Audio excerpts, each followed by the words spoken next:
Hello, my little ninjas. My name's Mike. This is my YouTube page, Mox News, and welcome to your 420th episode of Mox Talks. And tonight, I'm ready for a bong hit. And I told you all that I intend on doing a bong hit in the first 10 minutes or so of the shows. Unfortunately, I think we've been a little bit later than that, but not today.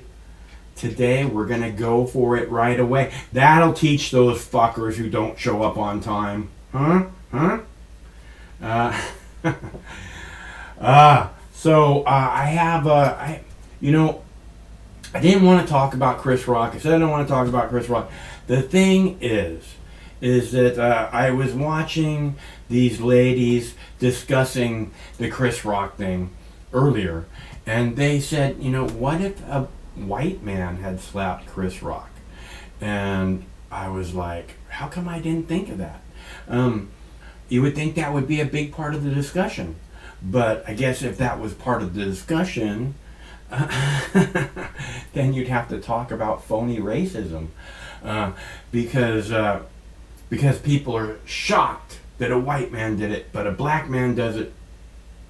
Oh, we're shocked. Yeah, we're so shocked. Oh, the LAPD is ready to arrest Will Smith, ready to charge him. They're ready. So you know what that means? The LAPD is ready to charge Will Smith. You want to know what that means? That means that a Los Angeles Police Department is in on the whole scam.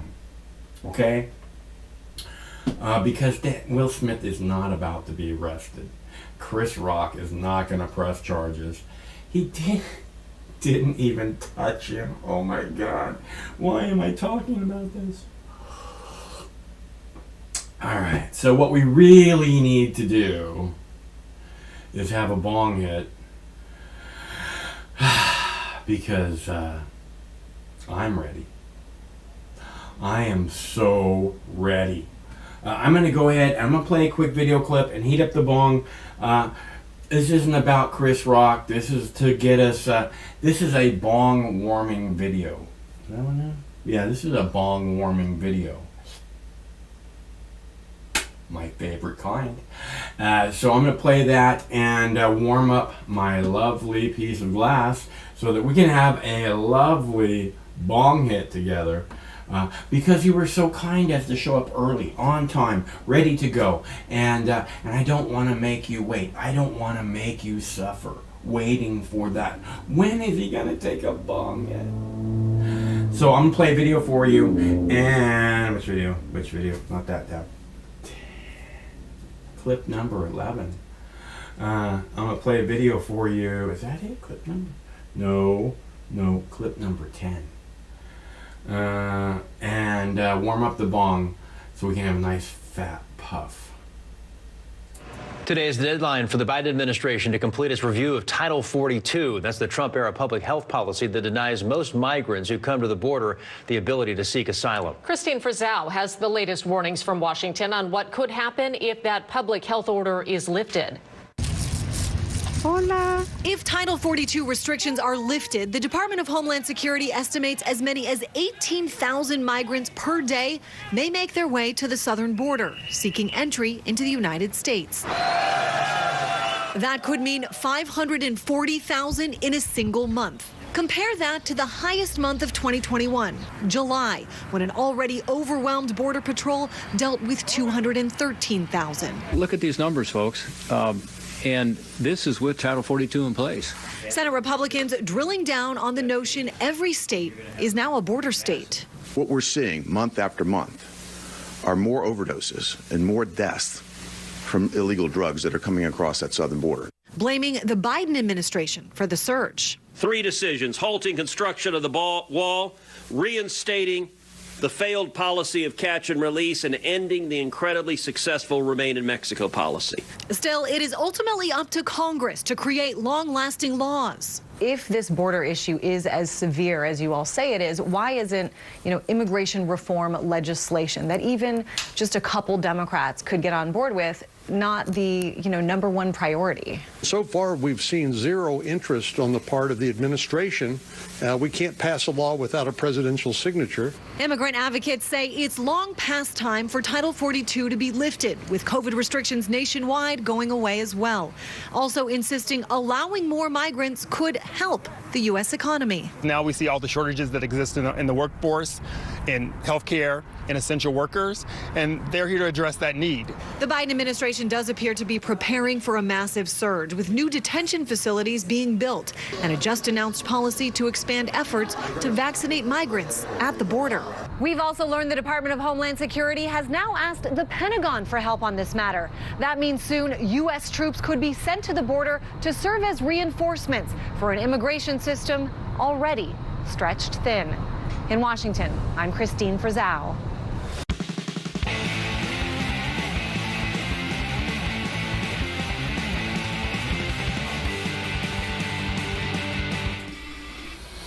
All right, who's ready for a bong hit? I'm ready for a bong hit. It's time for a bong hit. That's what that whole last video was about. Bong hit, bong hit, bong hit. That's all I could hear when she was talking. Bong hit, bong hit, bong hit. So we better do a bong hit. For all the lovely people who showed up on time, this one's for you.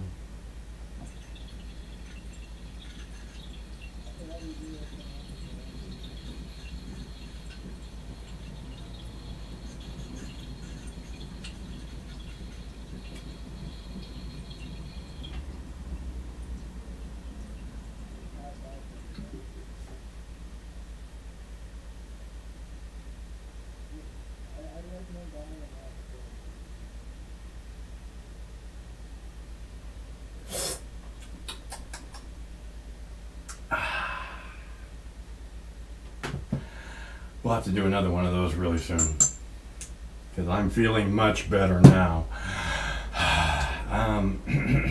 So I have a show scheduled for tomorrow. It says the title is "You Can't Spell Healthcare Without THC," which is true. And tomorrow what's going to happen is, the reason I have it scheduled for tomorrow is because tomorrow the House of Representatives will be voting on, I'm not sure if they're going to debate it. I hope that they do. I would think they'd want to spend a couple hours making their case and get the naysayers on record. The people are like, oh no, we can't legalize. Think of the children. Why won't anyone think of the children?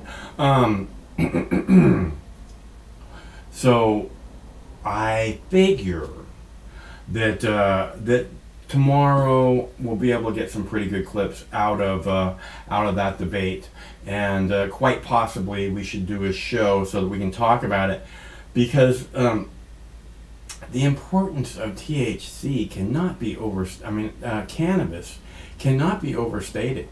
And you know why they're not going to legalize cannabis federally? You know what? Not because of the children. Cannabis could help so many children that are currently not doing well.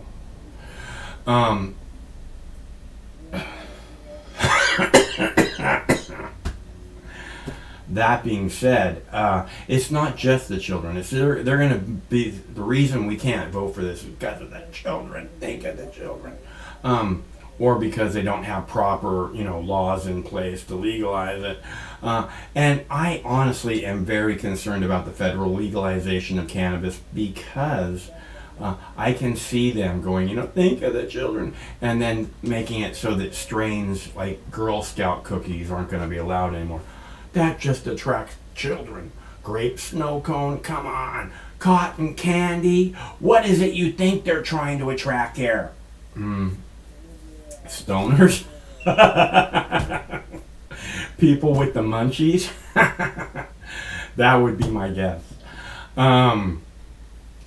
So I think we should probably do a show about that tomorrow. I'm not sure. I'll figure it out. I have it scheduled. We'll see what happens. We should have another bong hit pretty soon. That one was pretty good. Let's see.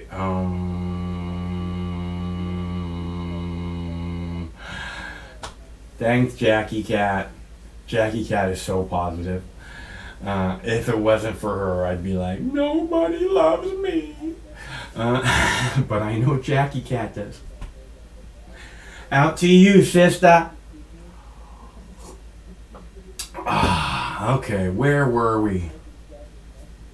We were going to talk about Chris Rock. And my segment here about what would happen if a white man has slapped Chris Rock. I think part of the reason that we're not having the discussion is clearly because it would bring up this shit where there's this inequality, you know, is this it's like, oh well, Will Smith didn't get arrested, but not only would a white man have gotten arrested, he would have been dragged from the theater by his fellow peers, you know. He would have been called a racist. He would have been booed. He would have been arrested and labeled a racist. So I think this is something to be considered. And the only reason that I brought it up is because I have this video from the ladies of Diamond and Silk, who I really like those ladies, you know. I'm not sure exactly why. It's partially because of their flow. They have this flow, you know, where it's just like, yeah, and they bounce shit back and forth off each other that I don't see a whole lot with other people that are, you know, doing the news. And they do the news differently. They just do it differently. It's not presented and at all in the same fashion. So maybe it's that I like unique people. You know, I'm not sure, but I really do enjoy these ladies' work. So we'll get to them in a minute. But they were asking, you know, this is the reason that I pose a question, is because they, Diamond and Silk, some lovely black female journalist, which I'm sure they're glad that I would use the word female, because you're not allowed to use that word anymore according to conservatives. And I don't care whether you're allowed to use words or not. If someone tells you you're not allowed to use those words, they're incorrect. So where were we? Diamond and Silk, lovely ladies, do a good job. But they were talking about, you know, what would happen if it was a white person. I was gonna write white person on the title instead of white man, but white person doesn't have the same effect. See, women, white, whatever color you are, black, brown, yellow, red, I don't know. Women are needing to be empowered now. You know, just like all the minorities are needing to be empowered now. So we can't, if it was a white woman that did it, you know, you can't jump to this, you know, conclusion, right? Because, you know, you can't do this, whatever, blah, blah, blah. So I was gonna write white person, but it doesn't make sense. It's because it wouldn't be the same if a white woman did it. It's a white man. And these ladies, Diamond and Silk, brought this up. They also did a little thing about Joe Rogan versus Will Smith, and I find the whole discussion interesting. So we'll be coming up to that momentarily.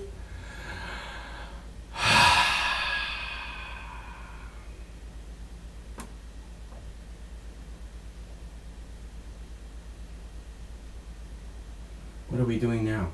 I don't remember. Maybe we should play another video, and then we can see what happens next. I only have 2 more videos, so I still have the camera set up over here, so we can look at that again. It looks very cold there. I'm not sure that it is or whatever. Oh, and by the way, I don't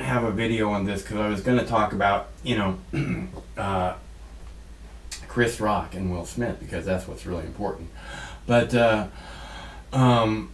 today, I think it's today, it might have been yesterday, but today, from what I understand, Putin announced, Vladimir Putin, the king of Russia, announced that if you're going to buy Russian natural gas or Russian oil, that you will have to open a bank in Russia, a bank account in Russia, and buy your petrol, your natural gas in rubles, which has sent the ruble skyrocketing, from what I understand. And it all comes back to this, we're going to sanction the fuck out of Vladimir Putin. And, how's that working out for you so far? Because as far as I could tell, it's not working out for anyone except for the oil companies and the politicians who all want to talk about how evil Vladimir Putin is. Because, we need to have a real discussion about what's happening in our country, a real discussion. I mean, if we're the number one oil exporter in the world, then, why are our people being gouged for gasoline at the pump, right? It doesn't make any sense. It seems to me that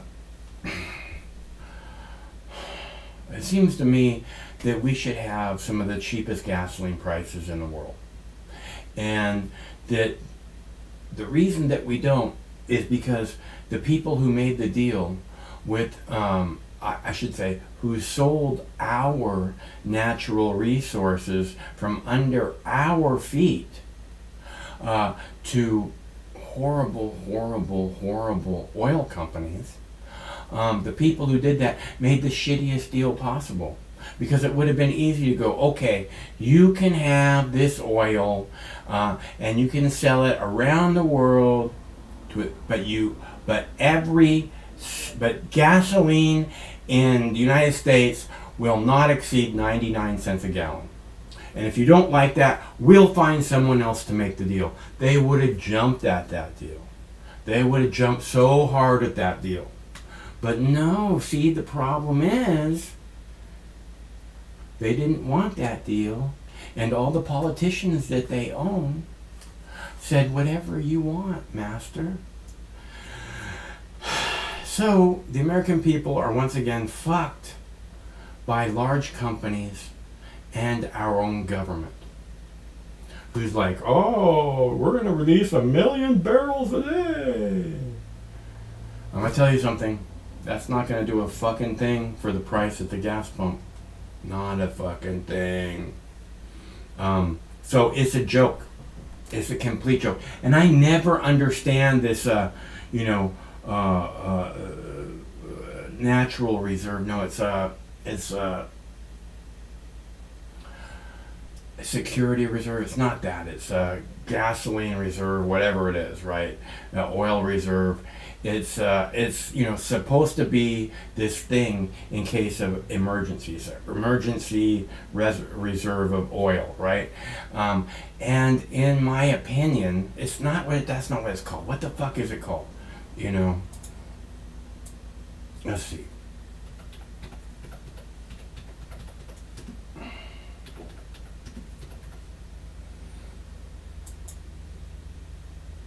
Strategic, right? It's called the Strategic Petroleum Reserve, right? The strategic. So if it's strategic, right, that would mean that you hold on to it, until there's no other option but to, because what they're doing now, I've never understood this. They just go, oh, well, the price of oil is too high, so we're going to dump all this oil. Do you know what that means? That means they're buying, whatever, a million barrels a day at the price that the fucking oil companies have set, because they're not going to let the strategic oil reserve go down. Okay, so we're again, this is this government. This is 100% this government, and it's our government. We could we could take it back. You know what I mean?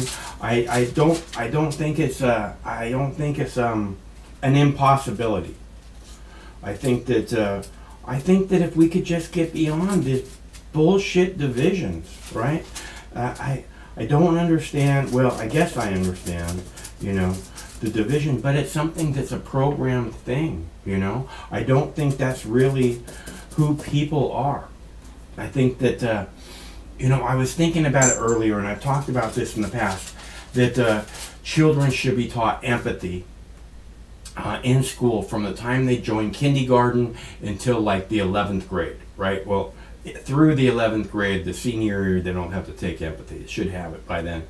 And if they were taught this, not only would the world be a better place, right? I mean, just so much better. I can't imagine hungry people. I can't imagine homeless people in a world filled with empathy, which we do not have right now, which is a really, really sad state of affairs.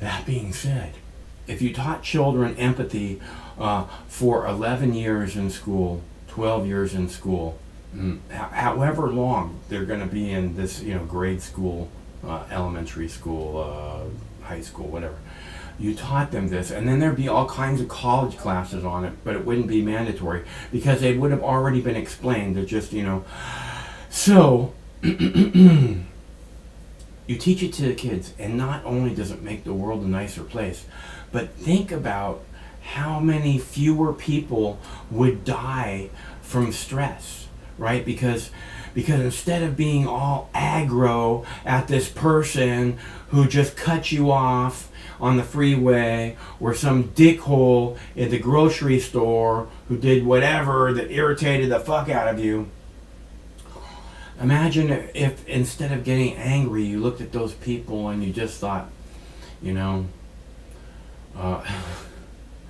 I'm glad I'm not that person. You know, because that seems like the basic answer, you know, is that I'm glad I'm not that person, because clearly that person has serious issues, you know, and we should feel bad for them. We should have empathy for them because they have certain issues. So now you take this stress away, you take away so much heart disease, right? Heart disease, stress is the real killer, right? Again, this is the cannabis thing. You're not eating enough cannabis, partially because it takes the stress away. It melts it right off your body. So eating cannabis is really important. I also think this teaching empathy, experience empathy, feeling empathy, having a world full of empathy would change the health. I mean, people wouldn't be going around without health care, but even more than that, it would be changing the health of just people who have like normal lives, you know, instead of being all stressed out as it is now, you know, people could care about each other, and we'd eliminate this so much of this risk of heart failure, so much of the high blood pressure, so much of the strokes. It would be my guess. I really would think that, because stress is the real killer, right? Again, you're not eating enough marijuana. We need to have empathy. We need to have understanding. We need not to have this fucking fuck that person, you know, this person's fucked up, I hate everyone and everything. How's that working out for you? Because I myself really don't want to be that person. I don't want to have that for my life. You know, I don't want to hate people. I don't want to be angry. I just want to cruise through life and enjoy what there is to enjoy, right? Because there's always something to enjoy. We've talked about this too. There's always something right in front of you to enjoy, whether it be your lovely Boo Bear, a beautiful day, a nice plate of food, really hot girl, or boy, or whatever it is that you like. I'm not here to judge. You know, it's just this, just the comfort of your own home. You know how many people miss out on just the comfort of their own home because they're so aggro, because they can't stop thinking about what that jerk said to me at work today? You deserve better than that. You don't need to carry around everybody else's anger. What you need to do, eat more marijuana. Because that's part of the key. I don't know how else to put it. If you want to be relaxed, if you want to enjoy your life, if you want to enjoy that plate of food right in front of you, it's almost impossible to do if you're thinking about what the jerk said to you at work today. Thinking about, this thing that you're really worried about happening in the next few days. It doesn't do you any good. You need to be in this moment. You need to enjoy the plate of food in front of you. Because what you're afraid of happening in the next moment, in the next day, in the next year, in the next month, is imagination. Okay? And if it's something terrible, let me tell you what.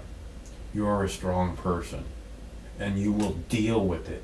Just like all the other terrible things that have happened that you dealt with, that you got through. You'll get through it. But to worry about it, to bring it into your life today, in this moment, be like, I'm really, I don't know, this thing might happen tomorrow, the next day. We could all die in nuclear war. The plague is going to kill us all. All the worries that the outside world puts, not the outside world, the government, the media puts into your brain. You don't need to drag that around with you. You don't need to not be able to enjoy your comfy home because of all the fucking anger and bullshit going on in the world. I mean, I look all aggro here on the camera, and I am. But that's because we're talking about politics. Okay? If it wasn't about politics, if I'm talking about my beautiful baby, my Boo Bear, if we're talking about my beautiful baby, I'm not all aggro, right? I'm not all mad. God damn it, I'm mad as hell and I'm not going to take it anymore. I'm not that way when I'm talking about the walk we had where we were looking at the lake and there's little raindrops falling. Do I sound like an angry person? I'm not, but when we talk about the politics, I just want better for everyone, Like I said, I recognize that I have a comfy home. I recognize that I have a beautiful baby Boo Bear. I recognize that it's a lovely day outside. And I'm going to focus on those things. I was walking yesterday, right? We were walking yesterday. I told you we went on a long walk, Home Depot, along the lake. And we're walking home, and I'm looking at the sky, right? And it's all like blue sky and white fluffy clouds, right? I'm looking at it, and these neighbors walk up, and they're like, because I say hi to everybody. Like, hey. And I always say, what a pretty day, and he points up in the sky and he says, I'm keeping a close eye on those clouds right there, and I look up and there's big black clouds, right? And I said, look behind you. And there's like blue sky and fluffy white clouds. And that's kind of the point, is that some people choose to focus on, oh, this thing is coming, it's gonna be horrible. I'm like, what a great day this is. Oh, what a perfect day. I'm glad I could spend it with you. Oh, such a perfect day. You just keep me hanging on. We better play a video. You don't want me singing. You don't want me to start singing now, do you? You just keep me hanging on. I gotta go do some karaoke. We should have a karaoke night. Oh my God. You could call up on the phone. You could tell us what karaoke song you want to sing. And then we'll plug it into the computer. And you could all be singing. I don't know. What do you want to sing? I don't know. Now I can't think of any song. Let's play a video, shall we? Can we play a video? Let's see. Is the Do Not Disturb on? No, the Do Not Disturb is not on. So I think what we'll do is we'll play a video. I'm going to play the Kennedy video in which she talks about Chris Rock. And I'm going to go heat up my tea, and I'll be back momentarily. So, and we'll have another bong hit then, because that sounds lovely. See you momentarily. Breaking news, producers for the Academy Awards were lying when they announced they'd asked Will Smith to leave after he smacked Chris Rock. In fact, the exact opposite may be true, according to TMZ. One of those producers approached Will Smith after the incident and specifically told him, quote, "We do not want you to leave." Now, keep in mind, he won Best Actor like 20 minutes later, and the producers knew that. We've got even more breaking news. This just in, the LAPD was reportedly ready to arrest Will Smith if Chris Rock wanted to press charges. This, according to ABC News. So, will Rock come out the winner of this fight that never should have happened? Or is Will Smith finished in Tinseltown? I don't think he's finished, Jim. I think he's going to find a way to exploit this drama with Jada at his side until she wanders off for a little bit. Yeah, I mean, that she's not at his side for long. It's more of like a timeshare than an actual marriage. But isn't it amazing, Juan, that under Joe Biden, crime is even up at the Oscars? Like, there's nowhere to run, Juan. It's so bad. I don't believe anybody, Kennedy. I don't believe anybody. I don't believe Will Smith. I didn't buy it for a second when the producer, we asked Will Smith to leave. No way. Like, who stays when they're asked to leave? You just assaulted someone, the cops are right there, we want you to leave. No, I think I can stay. I think I can sit here and I'm just going to stay. One, I don't That's believe what I mean. If you want him to go, you have the legal recourse to get him out of there. Yeah, it's your show. To the point that he was about to win Best Actor, they didn't want Officer Smith accepting the award for Best Actor, as interesting as it would have been. Can't they just give it to Joaquin Phoenix again? Just give it back to Joaquin. The point is, the whole thing was a racket. Yeah. Let's bring Chris Juan Rock in. is great. That's fun, Jim. But let's bring Juan in, because Juan is the loneliest number. Well, whose side were you on when you were watching this, Juan? Honestly. Oh, I thought it was like beyond belief until I later saw that part where he's screaming, you know, get my wife's name out of your blanking mouth. I thought maybe it was part of some. I didn't know that it was so real. But because, you know, my brain just wouldn't accept the man just really assaulted another man on stage in front of the national audience. It was like, what? International. Yeah. But now, why is the Academy lying? That's the curiosity here. I guess they must be getting a lot of blowback from people who say, you just let this celebrity get away with assault and you did nothing. And so now they're trying to like look good, but you know what? They don't look good. Everybody looks bad in this situation. This whole thing is it's terrible. It really is. I don't know who looks good here. Nobody to me. Maybe Jada Pinkett. You know what? She looks good. But the rest of the men, I just think it's terrible. Hey, you better compliment her looks. Everybody. Yeah, she looks. You better. She looks great. She looks. A lot of guys are like, boo, boo, boo. Hi, Jada. Hannah, there are other, I guess, issues here, like free speech, like the overreaction to free speech, to comedy, and the idea that someone can just go on stage and physically smack a joke out of someone's mouth. That feels like it's been happening on college campuses across the country for about a decade now. Yeah, it's kind of a representation about what's been happening in this country towards free speech for a few decades now, I think. So we've got a real visual image of what that looks like. Listen, I'm not totally sure I buy this whole stunt at the Oscars. They were desperate for ratings. Both of these men have had their name completely all over the news cycle for the past week. Chris Rock's sales are through the roof now. It's very convenient given the Oscars were plummeting in viewers for some time. But whether or not it's real or not doesn't actually matter. Violence is wrong. Violating somebody's free speech is wrong. But I do hate that it has kind of sucked the wind out of the news cycle and really called attention away from things that I think are more pressing in our society, like the violence our government carries out against our citizens on a daily basis and against citizens of other countries. I wish Americans would keep their focal points on that. That's where I'm going to keep focusing. Yeah, but at least the Oscars got a little bit of a win because, man, their ratings have been in the absolute turlet here for quite some time. Yep. Really quick, I think they're going to lean into this. It was so good for ratings. I think next year everyone's going to sit next to their ex. I think they're going to have, it's Kanye. Actually, remember? I don't know if they told you, but the format is Royal Rumble for next year's Oscars. So it's going to be great. We'll all be lining up for that. Yeah. Party panel, stick around. It'll just be the Three Stooges. The Three Stooges slap each other all the time. All right. I'm going to show you my invisible mask. Very serious. This is my invisible mask for Stacey Abrams. Ready? I'm going to put it on. It's on. It's great. All right, Carol. Last word here. Okay, I'm going to show you my invisible mask. Very serious. This is my invisible mask for Stacey Abrams. Ready? I'm going to put it on. It's on. It's great. All right, Carol. Oh, gosh.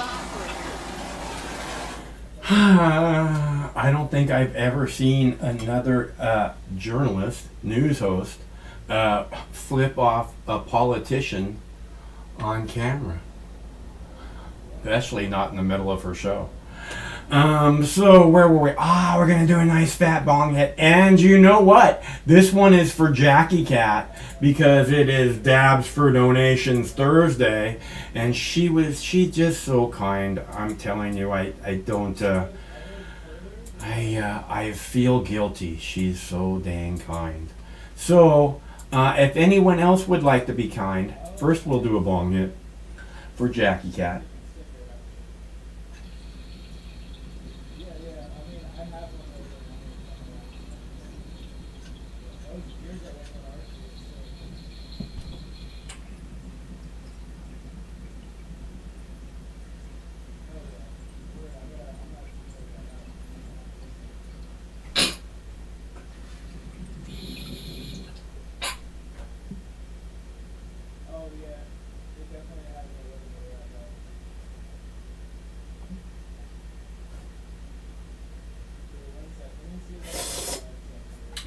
Woo!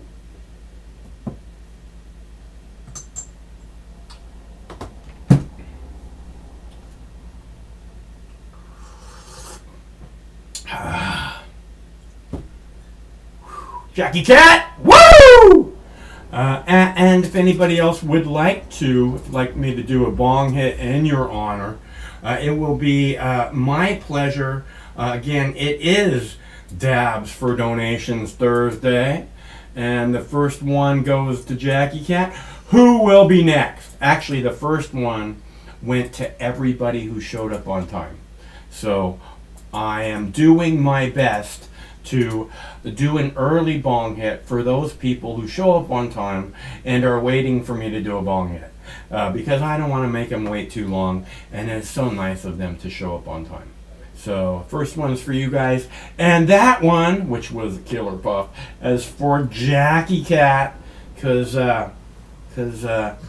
if it wasn't for her, I wouldn't feel any love at all in this world. Except for from Mother Nature and my Boo Bear.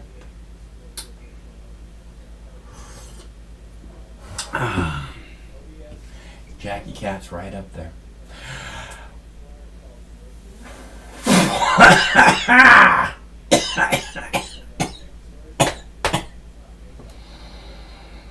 Woo! All right, that was a good one. What are we going to do next here now? We played the video. We played the other video. We have one video left of some lovely ladies named Diamond and Silk, who I really enjoy their work very much.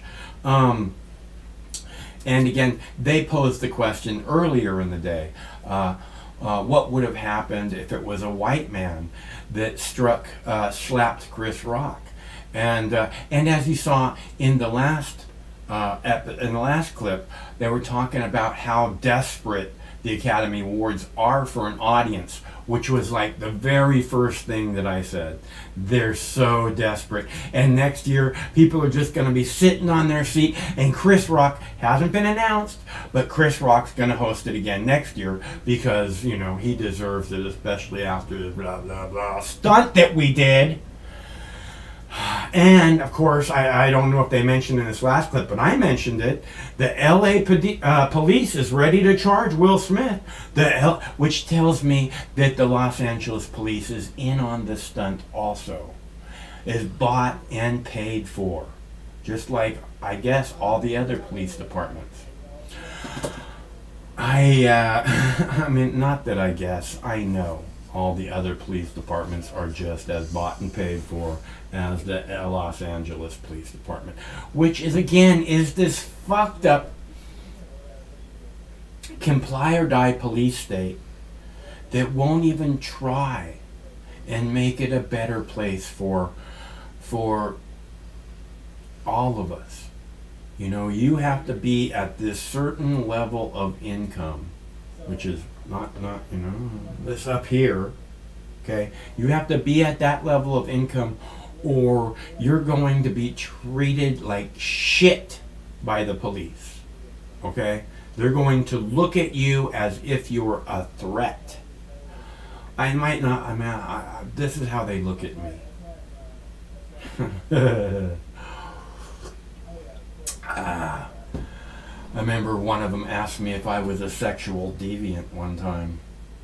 I'm walking down the sidewalk. You a sexual deviant, Mike?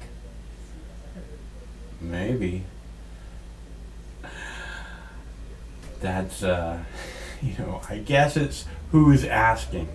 Probably if you consider your vanilla pudding fucking sexuality, then yeah, I'm fucking deviant. There's no doubt about it, for sure. But in some of the circles, I would consider, they would consider me to be, you know, a little uptight. But I'm not. I just like what I like, okay? Boo Bear! You like what you like too, huh, buddy? Jackie Cat, I couldn't get your DVD in the mail today. Me and Rufus went out and I told him, we're going to go to the post office. We got to go mail Jackie Cat a DVD. And we headed that direction.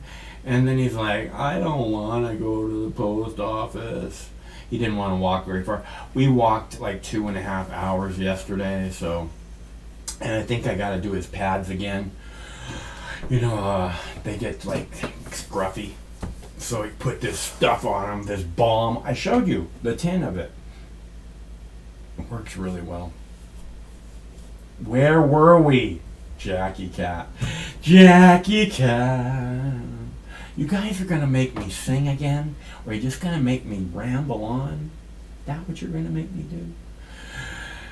Because that's not why I come out here. So, you know, I know that the majority of people that you might tune into that do like an on-camera YouTube live show, Facebook live show, wherever you're seeing live shows, they, unless they're there to get naked, probably most of them are there just to jabber on, right? Just to go, la la la la la la la la la la la la. I can do that. I just, it's not why I'm here. Hello, caller. Hello, caller. Hello? Hello. Hello? Hello. Michael? Yes. Michael? Are you Yes. Michael? Yes. Michael, do you hear me? Yes. Michael, do you hear me? Yes. What's up, Doc? I'm just having a lovely cup of tea and working on my second bong hit. That's pretty good. Oh, and had a big fat brownie right before I came on the show, too. That's cool. That's cool. I love it when that happens. What now? Hey, man. How much cannabis do you use per butter? Like, you do like an ounce per cup of butter? No, the last few ones I made, the last one I made that was really, really good, I used 2 ounces for a pound of butter, or a little bit more, like 1.5 pounds of butter, and it turned out very, very nice. 4 ounces of weed and 1.5 pounds of butter. Okay. 2 ounces of weed. What is that in cups? Damn it, you're making me do math now. But. Man, it's your job, buddy. Damn. All right. Now take notes now. All right, we'll consult later. And I usually do like a cup for cup, but maybe I'm being too liberal there. Maybe I need to be more conservative. I don't know. You know what you're doing. You can figure it out easily, dude. Trial and error is what you're all about. Well, no, I'm not trying to do trial and error. I'm trying to think about this scientifically, do a little DOE, a little design of experiment, trying to get this right. Right, experiment. Isn't that what you're saying? You do an experiment, trial and error, scientific. Isn't that the way scientific things work? Experiments work. You do it, and then that didn't work, and then we'll try this, and that didn't work, so we'll try this. Isn't that the way it fucking works? Trial and error. Kind of. Well, trial and error, no. It's called design of experiment, DOE. Oh. If you really want to make some dope ass edibles, or optimize any kind of process, you do a DOE, a design of experiment. I don't even know how to do that, but I kind of know how to do it. But there's a degree of throwing shit at the wall and see what sticks. That's pretty much my approach. That's pretty much science, dude. Yeah, it is. There is a degree of experimentation. Experimentation is, That's how you figure out what's really happening. You try it, and then you try it again, and then you try it again, and you go, okay, we got the same results. If you try it again and you don't get the same results, then you go, okay, we gotta try this again. You know what I'm saying? That's trial and error. That's the way all of science works, from what I understand. You ever do a DOE? Holy shit, that's just crazy. I've only snorted DOEs in the past. I've never actually smoked DOE. That's cool. Hey, man. You know what's cool? Marijuana. I love marijuana. It's one of my favorite parts of life. I'm going to take a hit of my marijuana. It's one of my favorite things about being human. You gotta cultivate your marijuana. You gotta pick the marijuana that you really like. It's like, your favorite food, your favorite ice cream. I love marijuana. And it's just... I'm thinking about making some sugars. Yeah, you're saying you really want to do that. You don't start Was with... I talking about this before? Yeah. I can't remember if I was telling you about it, but yeah. We'll do that. Yeah, it seems like a good idea. Take it to work, put it in your coffee. Oh, what a perfect day. See, bro, I call you, and I black out, and I just don't even remember these conversations that I've had. Well, I guess they're not very memorable then, are they? Well, now that you say that to me, I'm just an alcoholic, Mike. That's my problem. Still, I thought we were past this, Pete. Oh no, Mike. I mean, I don't remember any of the conversations that we have. I mean, that's. I thought. Hey, man. Yes, bro. I love you dearly. I know. Look at the wrong way. You remember in Star Wars? When Princess Leia says, "I love you." No, it was who said that? Who was that? I can't remember. Anyways, he said, "I know." Anyways, I'm glad. Yeah. Oh, so you're saying that you're getting frozen the carbonite, and I'm like, I love you, and you say, I know. Is that what you're saying? All right, I'll take that. Yeah. I'll take that all day. You hit that one on the head. You're my homie. I'll send for you all day. All love and respect. I love the work that you do. I'll send for you all day long. That's very nice of you. Mike's my homie. Always holding it down for the people out there. You know? That's what I love about you, dog. Always holding it down for us. Keep letting us know what's going on out there. I'm just wanting to start a conversation, Pete. I'm not telling you what you need to know. I'm asking if you find this interesting and you'd like to talk about it. That's what I'm doing. Are you still talking about Will? Your thumbnail is Will. You're still talking about Will Smith. Huh? I know. I said I wasn't going to talk about Will Smith anymore, but then you know what? I love talking about Will Smith. I'm fascinated by this. I'll tell you why. Because I love that all of Hollywood hates Chris Rock. I'm not the only person to say this, by the way. Wait, hold on. Let me take a hit of my vape pen. Oh my goodness.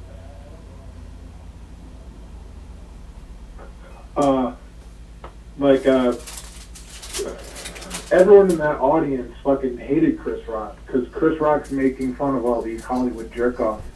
Fucking take themselves way too seriously.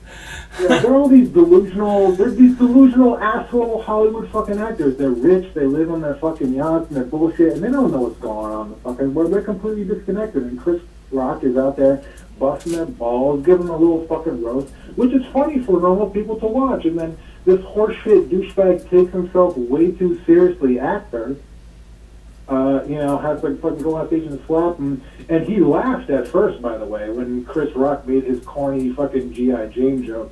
He thought it was funny, and then his wife kind of gave him a look, and then he had to go up there and be a fucking drama queen, which is what Will. Oh God, he makes me sick. Which is, he's the Fresh Prince of Bel-Air. I mean, how can they take him seriously? Well, you know what? I mean, I think it's all set up, and a big part of the reason why is that that's not the way you take a swing at somebody.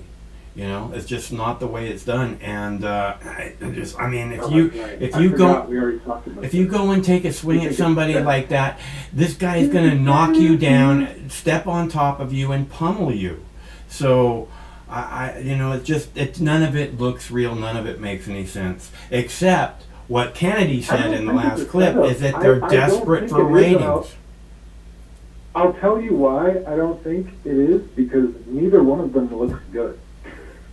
Like, it doesn't make either one of them. Will Smith looks like a little baby cuck, and Chris Rock looks like a pussy.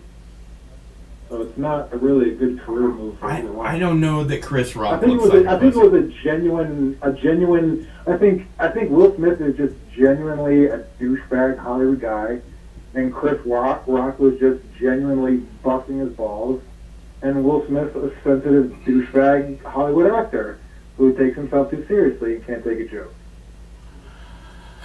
I understand. I'm sick of people that fucking take themselves too seriously. Everyone takes themselves too seriously. It makes me sick. We should all just fucking sit back and laugh and take a fucking big puff of the fuck. We're all too serious. We take everything too seriously. You're not eating enough marijuana. I can't say this loud enough, people. I think that it's not that it's our fault so much as that this programming, this overwhelming, we're all going to die, you have to do what we say or you're going to kill everyone in your family. It just, people are, there's more anxiety in the world now than there ever has been. And our government is big part responsible for it. So what's going on in Ukraine, Mike? I don't know what's going on. I hear we're flexing balls, and I hear Putin's, flexing his nutsack. What do you think? What do you think's going to happen there? I think that we're going to spend billions and billions of dollars, and nothing is going to happen. I mean, perpetual war. Ah, yes, a perpetual state of war. Yes. That's how it's been for the last 22 years. Okay, that's the whole point. How is this good for our? I don't understand how this military-industrial complex helps our economy. Like, wouldn't we all we all would be doing better? Even the rich people would be doing better, wouldn't we? If we didn't spend so much money on military shit, and then we would be able to spend more money on other shit, and then the rich people would be richer, technically, if they just didn't spend so much money on war, perpetual horse shit. I don't know. They just got such a clutch on us that we just can't do nothing about it, I guess. Yeah. The rich people are plenty rich already, and the truth is they're going to get richer regardless if there's a military-industrial complex or not. It just makes it very easy for them to get richer. That being said, I hope, Mike, that there will be a mutiny within the rich people, and the rich people will just start fighting with each other. You know, and there can be some hope for a shred of the only hope, the way I see it, is a general strike. If the people are willing just to stop fucking going to work, stop fucking going basically anywhere except for the grocery store. If everybody did that, I think that we'd have some hope of showing this government, who the government belongs to. You want to, I'm going to sanction Russia this way, I'm going to sanction this way. This is how we sanction our own government. Here's what we do. Yeah, I like that idea. Let's take that, and I'm going to advocate for the 4-hour work week.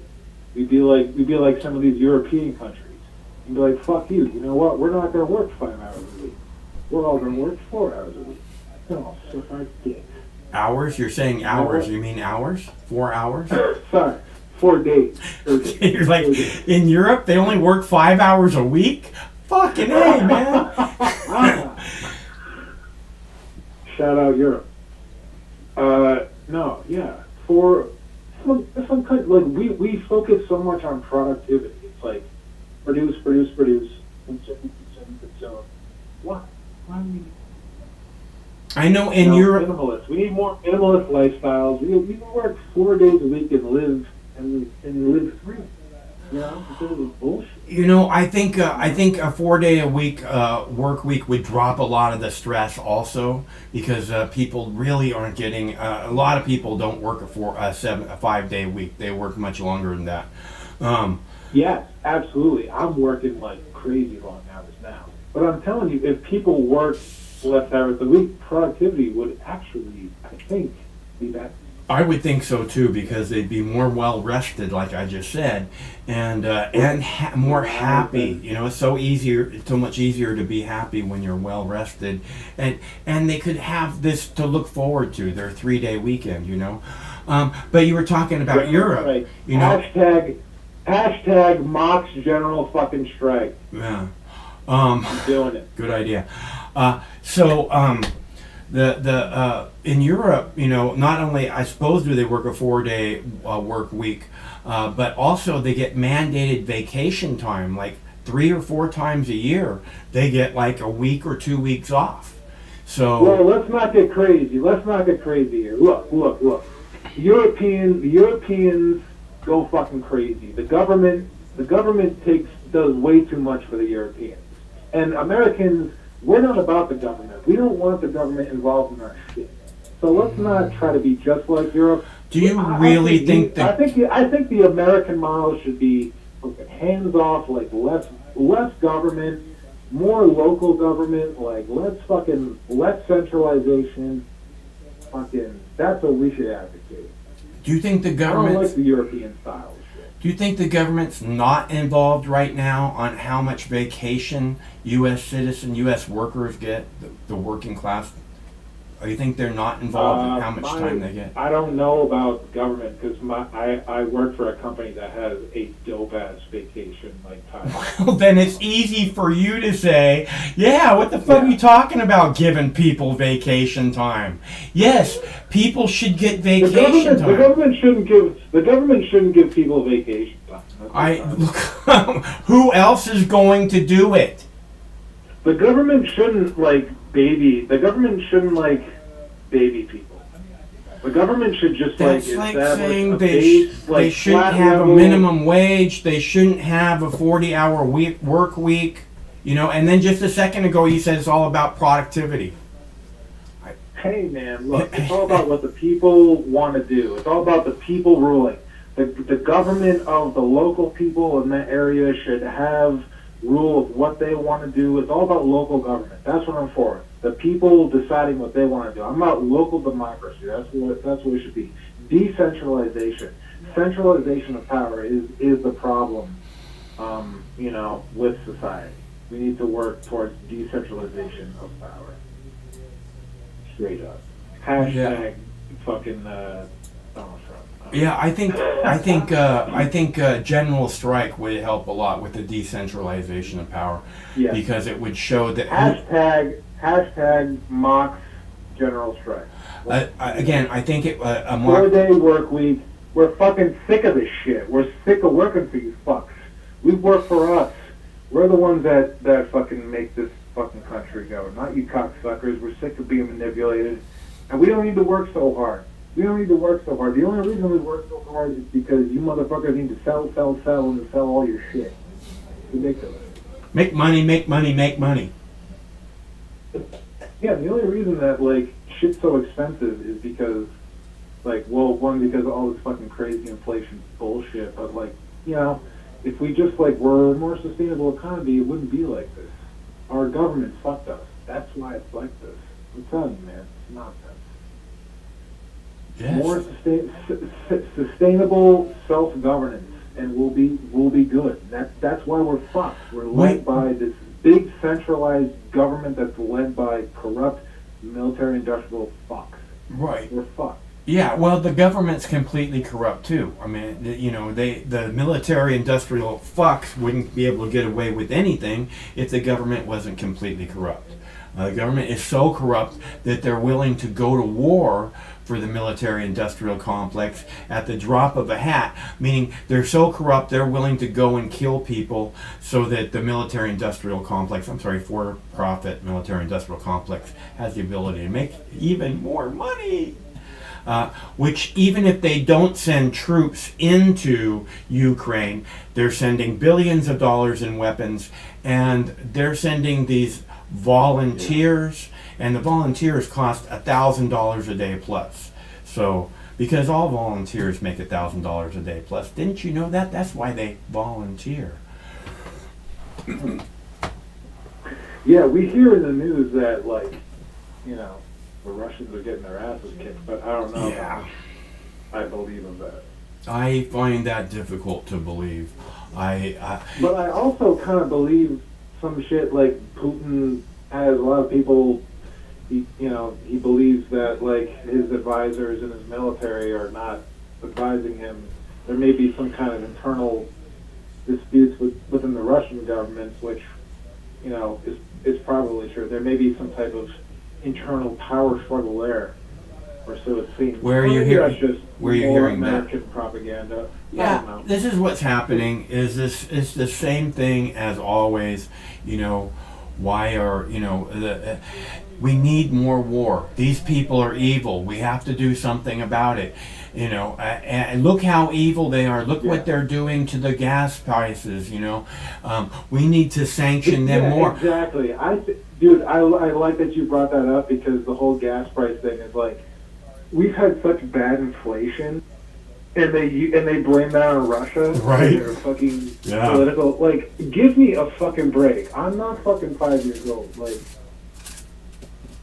They really treat the American public like we are fucking stupid.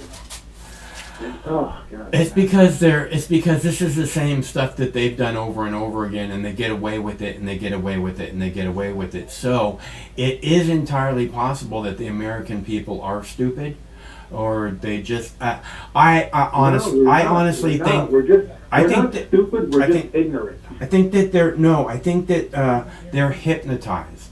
So when the military-industrial complex says, we have to fucking stand up against this evil, they go, we have to stand up against this evil.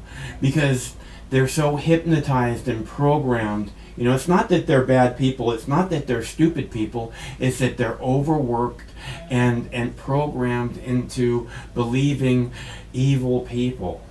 So hypnotized into believing evil people. Hell yeah. I'm so overworked. I have no idea what's going on in the world anymore in terms of politics. I'm crazy behind. Oh, well, no, you're better off that way. Just don't go back and catch up. Just be like, yeah, fuck that shit. My life is better without it. You know? And when we go I gave up. I really did give up on politics, and I swear to God, like, my gray hairs went away, dude. I'm not even sure. And I recommend it to all of you. It's like I said, if something... Don't give up on it, but don't totally give up on it. That makes sense. You know what? What I see is that the politics end of it isn't going to make the slightest difference no matter what we do.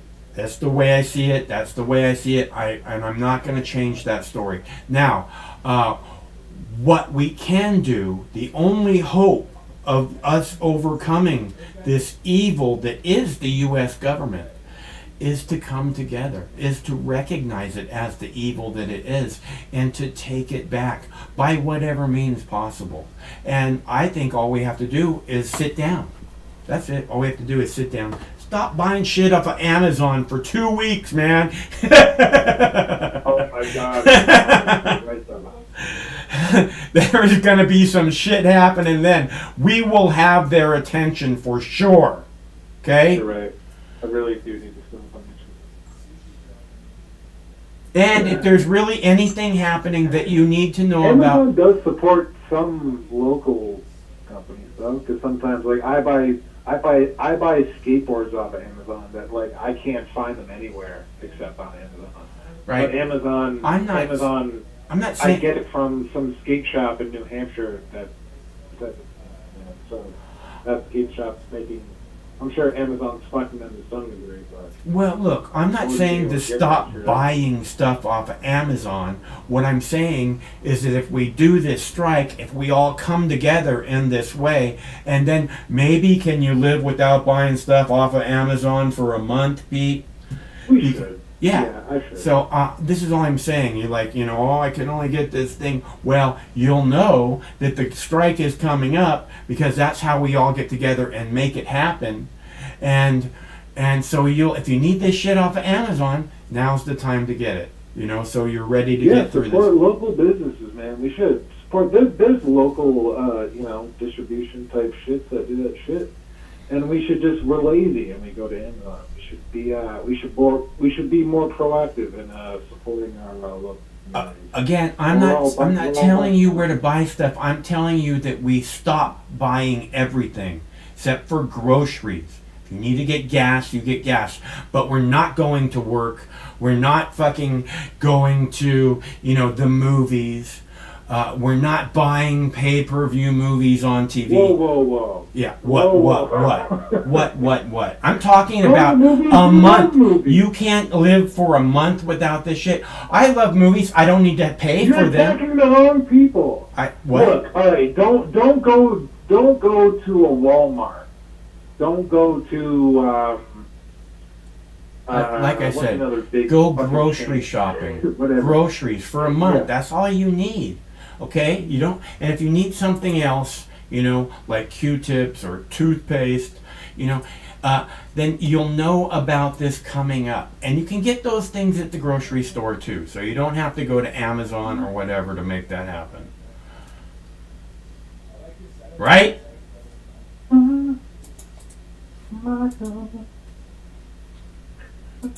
Talking about Michael. You talking about me? Fucking sexy motherfucker. We're gonna make it happen. Hashtag fucking Mox fucking whatever it was. We're gonna make it happen. Fuck this shit. 4 days a week. We're not gonna take it anymore. Fucking D. Snyder. We'll fucking hashtag D. Snyder on this shit. We're not gonna take it anymore. We're fucking working 4 days a week. Everyone can suck our dick. The government stinks. We're not fucking paying for the military shit. Fucking stop buying bullshit. Fucking minimalist life is the way to go. Fucking stop being a fucking consumerist cocksucker, and everything will be good. And buy local and don't buy fucking corporate shit. They all and blow your mother's balls, and we'll all be good. We do that, and we'll be good, right? I'm not telling you how to live your life. I'm simply trying to point out the evil that it is our government, that we own, that we can take back, okay? And the only way to make it happen is for us coming together. You go, you buy the shit you want. I'm just simply asking you for a 2-week period that we could all agree to make this thing happen so that the goddamn sons of bitches will hear our motherfucking voices. Okay? That's all I'm saying. Go out and buy fucking, a new Maybach fucking Mercedes if you want. Okay? If you can. I bet you can't. But I don't give a fuck what you buy.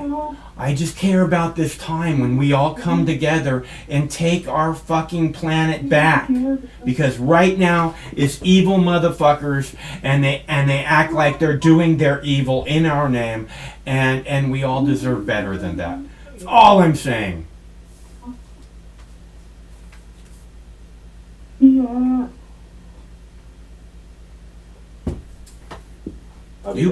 You buy your shit where you want to buy. You buy what you want to buy. I'm just saying, we have the ability. This is the best chance of us taking back our planet.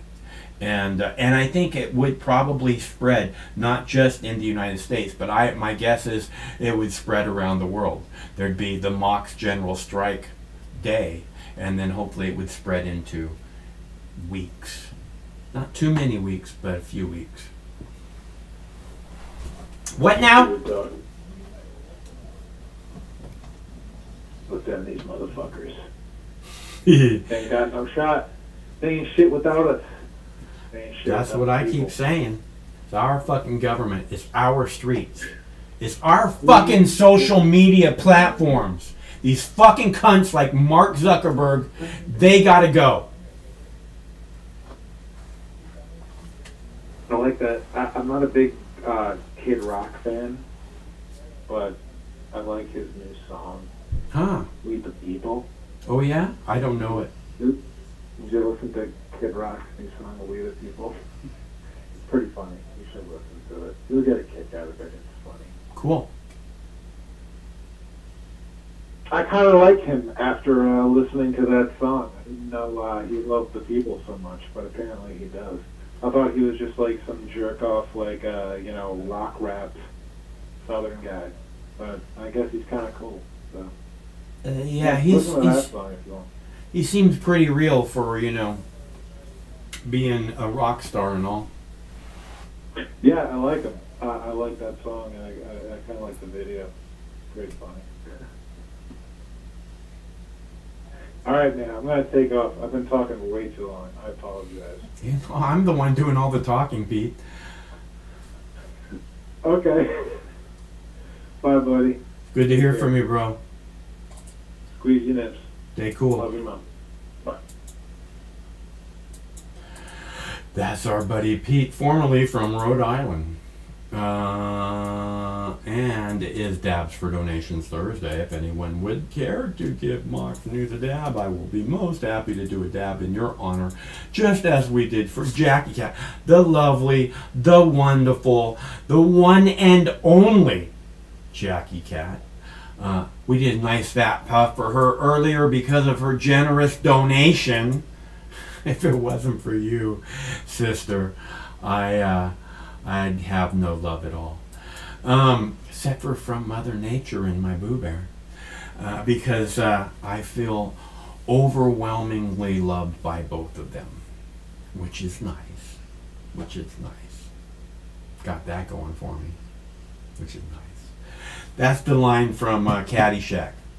I got that going for me. on your deathbed.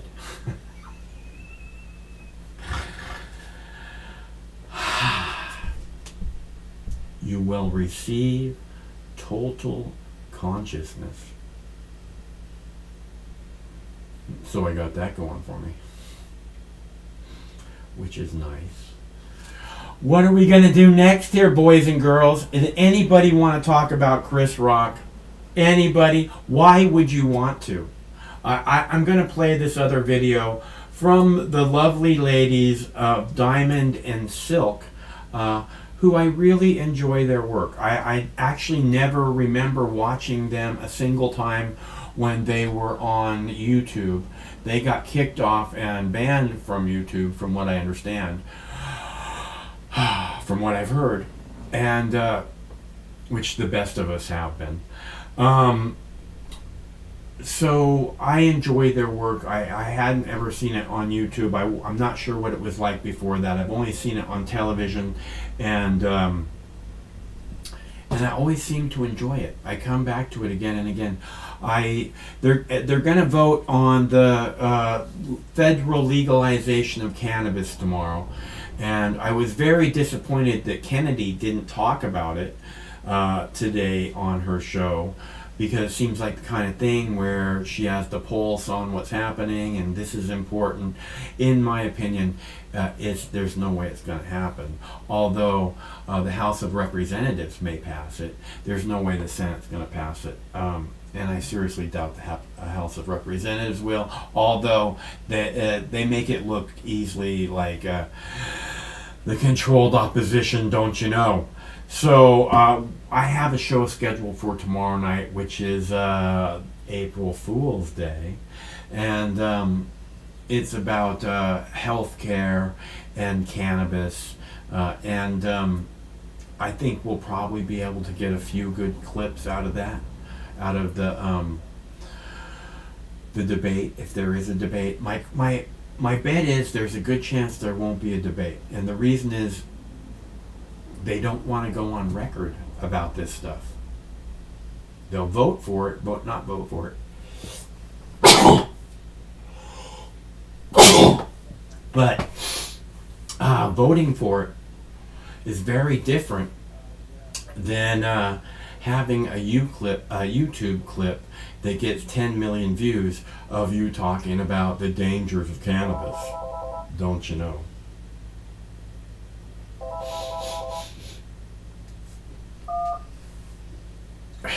Hello, caller. What's up, Mom? Hey, G. How you doing, bro? Doing good, man. Yeah.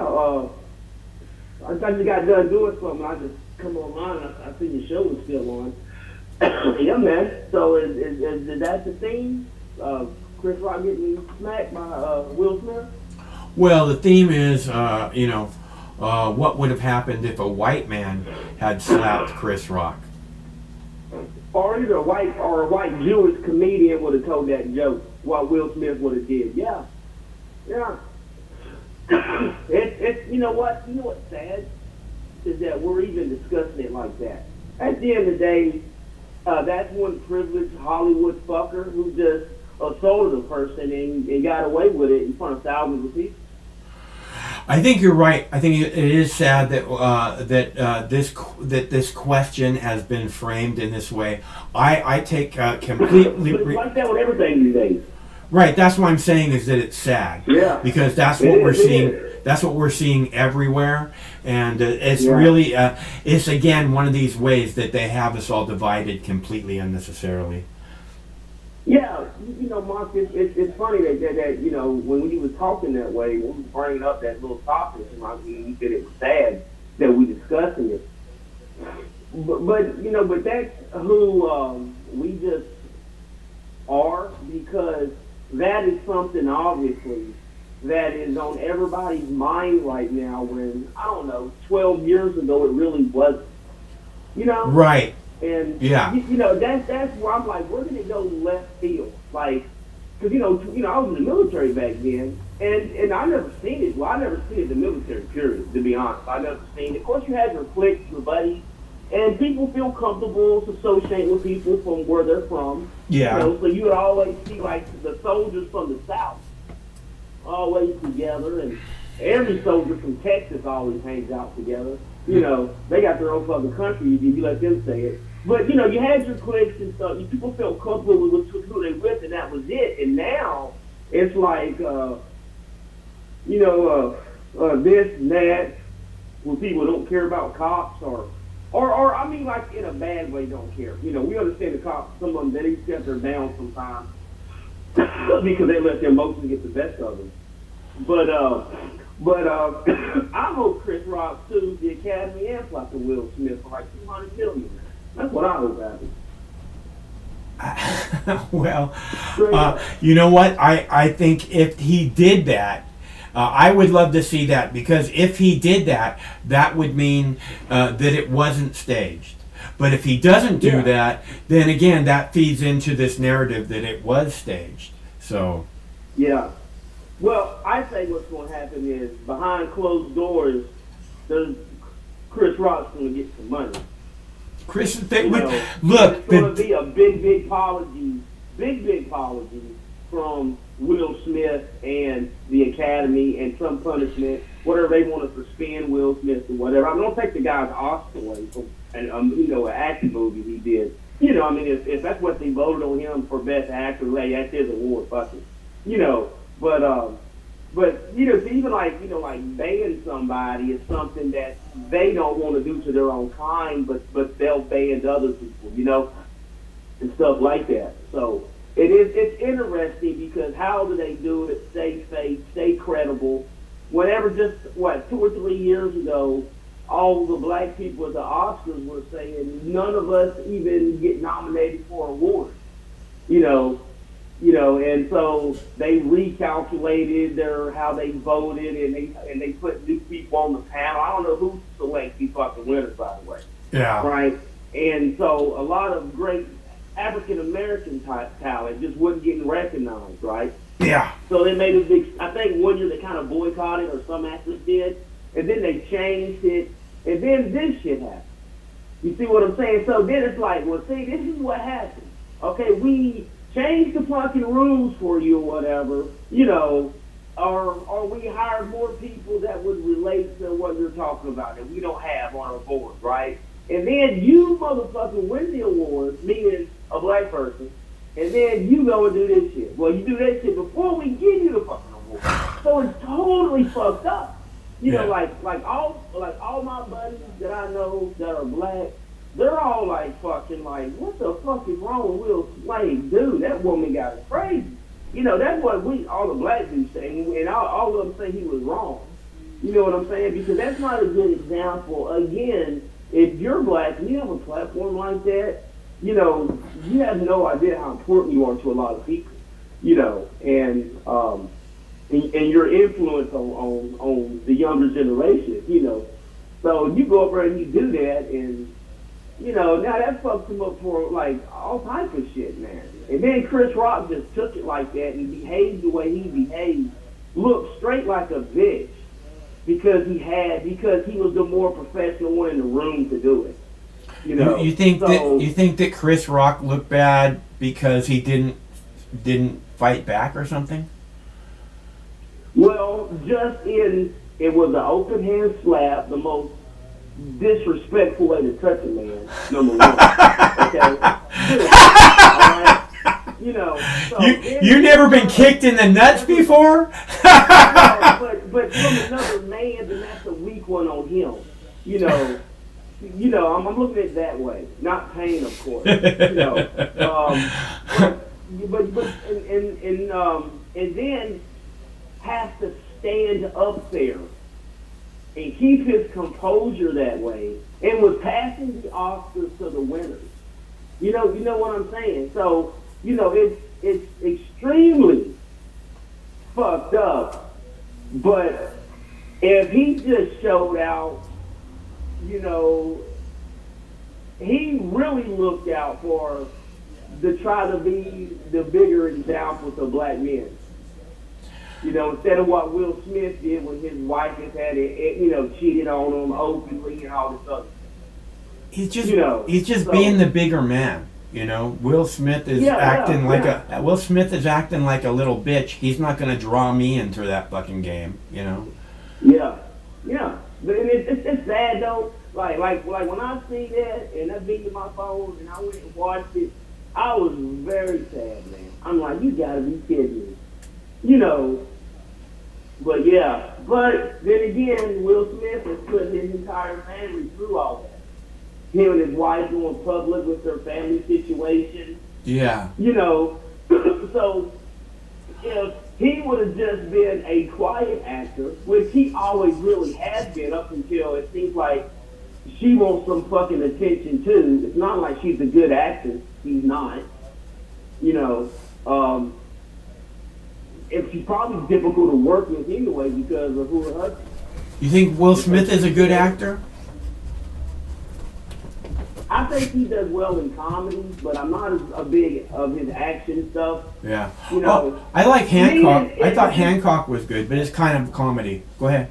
Yeah. If it's something like Hancock, it makes sense, but very serious roles. Yeah. I just can't buy him. But I did watch that King Richard movie. Matter of fact, I took my daughters to it. Yeah.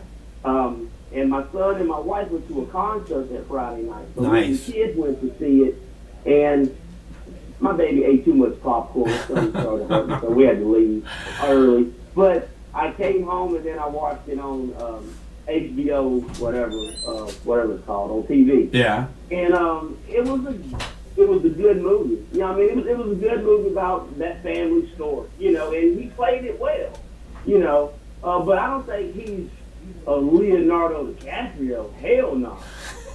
No way. But he's a good popular actor that he's a funny guy. He can play kind of, the superhero type role. So, he has a big fan base and he picks pretty good roles in movies to play in, except for a few that kind of stuff. I like Men in Black. I thought that was good. Yeah. The whole role, yeah, they all were. Yeah, I used to watch Fresh Prince all the time back in the day, but I and can't. I got that relationship with the actor. Yeah. Right. We're a fan of him. Right. Now, so because we grew up, a lot of people grew up watching him, and it's like, wow, and they would clown, and it was so good that a lot of white people watched it while it stayed on air for so long.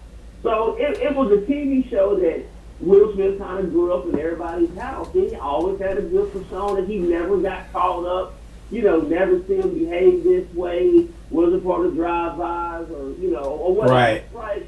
What can happen to young actors, black actors, whatever. And he kept his nose clean, started a family, and that was it. Yeah, the younger actors, a lot of them, they don't go very well. So that's one of the things about Will Smith. You're saying that we grew up with him, and he's one of the few that makes it, past all the trials and tribulations of being young. Yeah, it's kind of like, but now, you know what though? If you look at his age, in his 50s, Charlie Sheen went through something similar, with how he was behaving. And Tom Cruise the same way, and just some honestly, but guess what?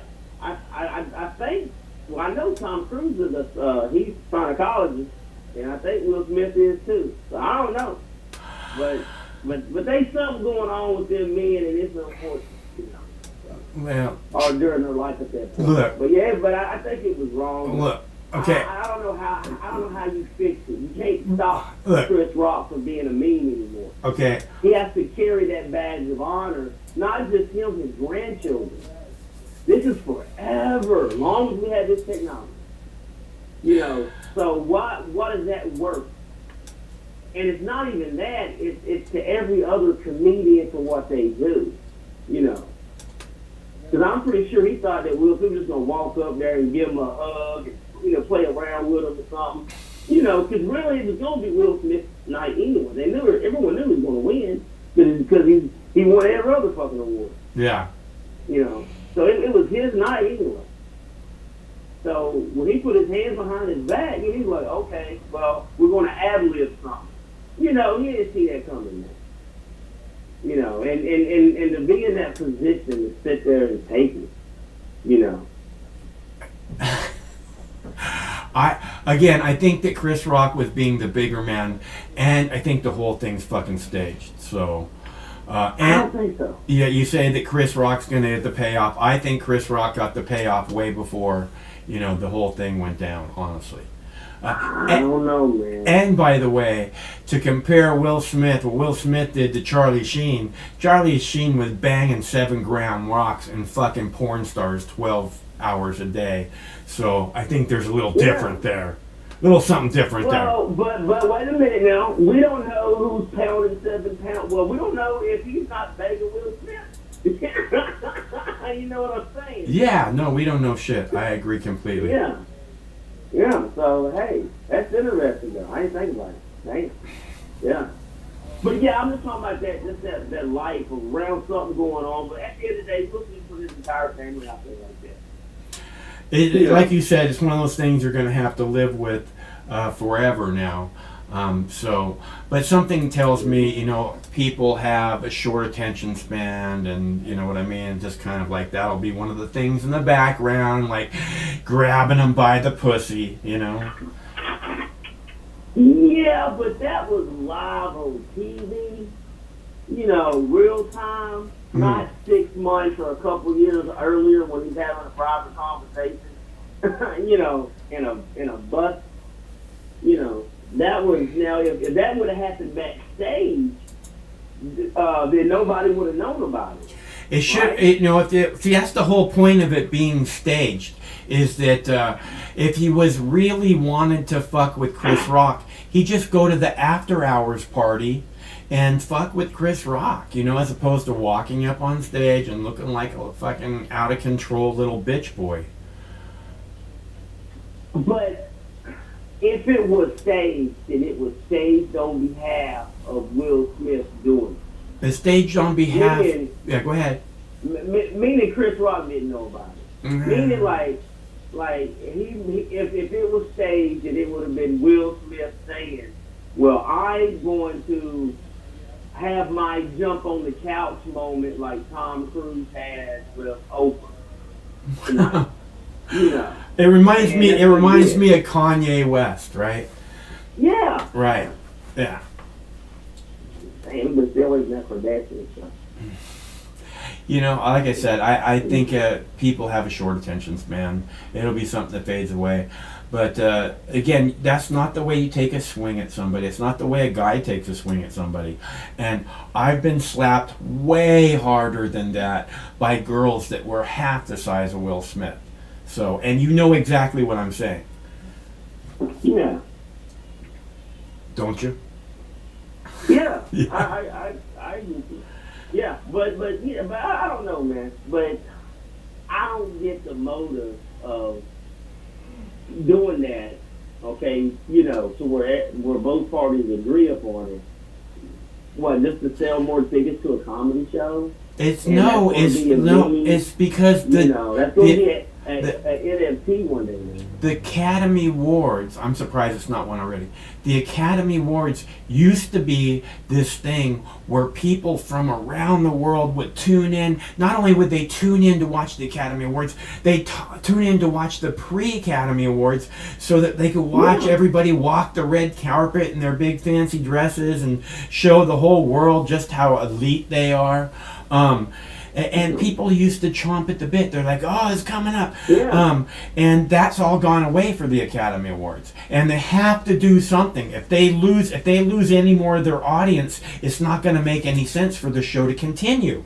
So they go, what are we going to do? And they have this fucking... And this is like a normal thing that's set up, a normal setup in a live show. Right? You have somebody in the audience and you start saying this and somebody starts fucking talking back to you, and the next thing is the guy's up on stage, and whether you get in a fight, whether you just argue back and forth, or whether the guy puts you in a magic act, I don't know, but it's like a common thing that happens in entertainment, and it's a common setup for live shows.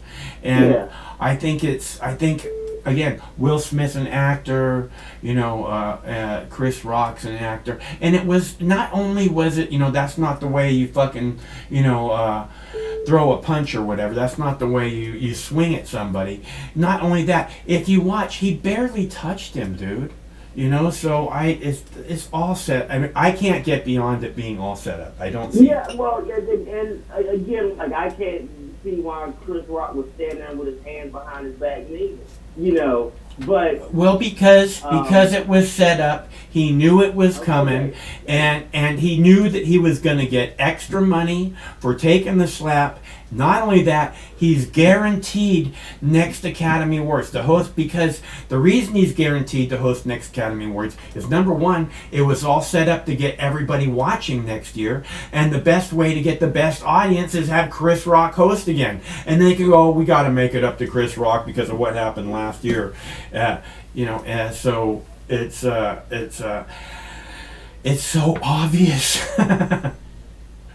Yeah. Well, I don't think it's obvious. I hear you. I think that's my personal opinion. I think it was real. But you know what, though? But it makes a lot of sense. It really, really does. A plot thickens to make the Academy Awards relevant again. Right. And what are the two hottest people out right now? Will Smith and Chris Rock. Because let's be honest, let's not have a white man slap a black person, or vice versa. Then you bring in the race thing, right? So you bring in this family of this poor man he's a brittle man now because of how his family is, right? And he's this great actor. And then just this fucking funny ass dude. He told a joke and the guy went off. Yeah. Hey, it makes sense to me. But I don't think it would make sense to Chris Rock. Well, he's like I think money makes sense to Chris Rock. And when they say we're going to give you a big pile of money to let this happen, I don't think that Chris Rock looked like a bitch or anything else, any negative thing at all. I think Chris Rock comes out looking like the bigger man, doing his job, and some little bitch boy cunt who can't take it comes up and slaps him like a little girl, and and then walks away like, yeah, man, I'm the man here. Don't fucking forget it, it's so weird. It was just, but then again, like those Hollywood actors, they're so petty, and shit like that. So it's just amazing to me the shit they get away with. Or they must make a lot of deals with the devil, man. Obviously, that's already done. Yeah, there's something going on, man. It is fucking sad.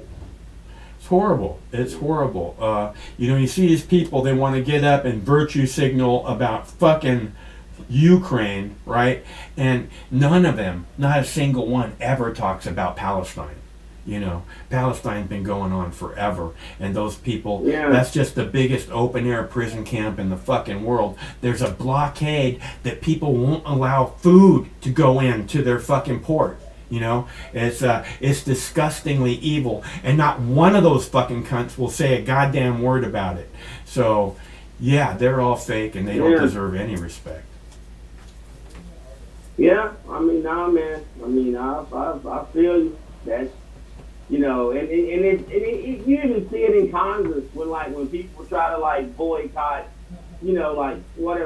sale to that where you have to whoever do business with Israel, and some Congress people, they go out there and they'll this is they'll not back the bill or something, and then it's like everyone gets their butt hurt because you don't want to do business with Israel. I don't know, it's so weird, but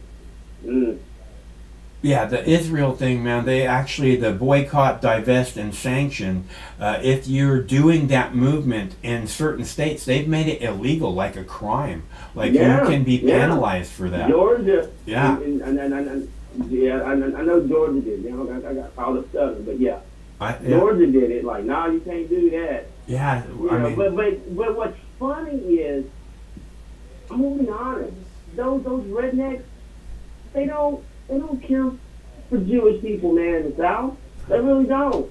I have no idea. But it's funny. They care about Israel, meaning the land. I don't give a damn about the people who live there, though. It's they're not white. They're not white, and they dress funny, and they don't speak English. But and they kill Jesus. Doesn't yeah, it's a very strange relationship. I do not understand the people who support Israel considering they killed Jesus. I agree with that. That being said, the way I understand it, isn't that where the rapture begins in Israel or something? So that's why the No, that's where Armageddon is supposed to happen. Oh, okay. It's like the end all be all of all wars. And since that's the Armageddon starts there, that means it's the beginning of the rapture, right? Yes, and really it's the beginning of becoming a Christ coming back. There you go. I can't wait. So, oh my God, I love Jesus so much. I'm gonna give him a big old tongue kiss as soon as I see him. Well, I think there's gonna be a lot of white Christians upset when he don't have red hair and blue eyes, you know. And he kind of looks like at the gas station, you know. Yeah, I hear you. I hear you. You're a false prophet. That is gonna be hilarious. I love it. I've always thought that's a strange thing too. There's these images of Christ that are all white guys. Very strange. Yeah, but that's how you market and right. And then it's just like with kids. You want to show kids things that they'll like it's easy for a child to like Christianity in America because of Easter. You dress up on Sunday, you go to church, you go get eggs and candy, you play games, you learn, and you get taught at a very young age. And Easter, don't forget Easter. Yeah, that's what I'm saying, Easter. Oh, well, how about Christmas then? Oh, same thing, yeah. So it's a good marketing tool, but there's nothing wrong with it though. Nothing wrong with what? Nothing wrong with what? Well, just how it's marketed. At the end of the day, it's the people's decision to decide how they're going to live their life. Yeah, I think so too. You want to do that? I mean, more power to you. There's nothing wrong with being on the team, I guess. Hey, it's your life. You got to do what you got to do. And last thing I want to do is say, the way you're living it is wrong. Yeah, but yeah, it's so funny. How the Republicans right now are having all this anti-gay bills being passed, and but yet their whole thing is to get government out of my pocketbook, out of my bedroom, out of my house. But you're enforcing government to control people so they can't be themselves. Do I believe biological males at adult age should compete with biological females at adult age? No, because it's a big difference in competition and how someone is how they're born or whatever. That's just me. But you can make those type of groups and they can compete with each other, sure. but I don't like how the whole argument is just about shit like that from either both parties. One party screams it should, the other party says it shouldn't. And one says don't vaccinate me, and the other one says, well, don't make me have a baby. Well, what the hell? You see what I'm saying? Yeah, I know exactly what, especially when you start talking about, this party's about freedom and stay out of my bedroom and all that, and then they're like, homosexuality is bad. I mean, in some of those Republican states, they have laws against genital stimulation devices, meaning vibrators and dildos. I'm pretty sure they don't have a problem with some kind of fucking fleshlight. But vibrators and dildos they have a problem with. And you know why? Because they don't want your women having fun without you. They want the women neat. Right, exactly. You got it. You know what I'm saying. That's all it is. That's the reason why so many bills, if you look at after 9/11, were passed that was kind of anti-Muslim. They all got shot down, of course. But when that happened, then all the Christian churches was like, well, let's advertise this hate and how these people are, and therefore when them people come over here they won't be able to recruit non-Muslims. You see what I'm saying? Like, because at the end of the day, you still got to recruit members to the church or whatever religion you're in. You know, so they see that, so therefore they eliminate that competition from really being popular, and or even being accustomed. I'll say worse and really acceptable. I mean, make it unacceptable in your community.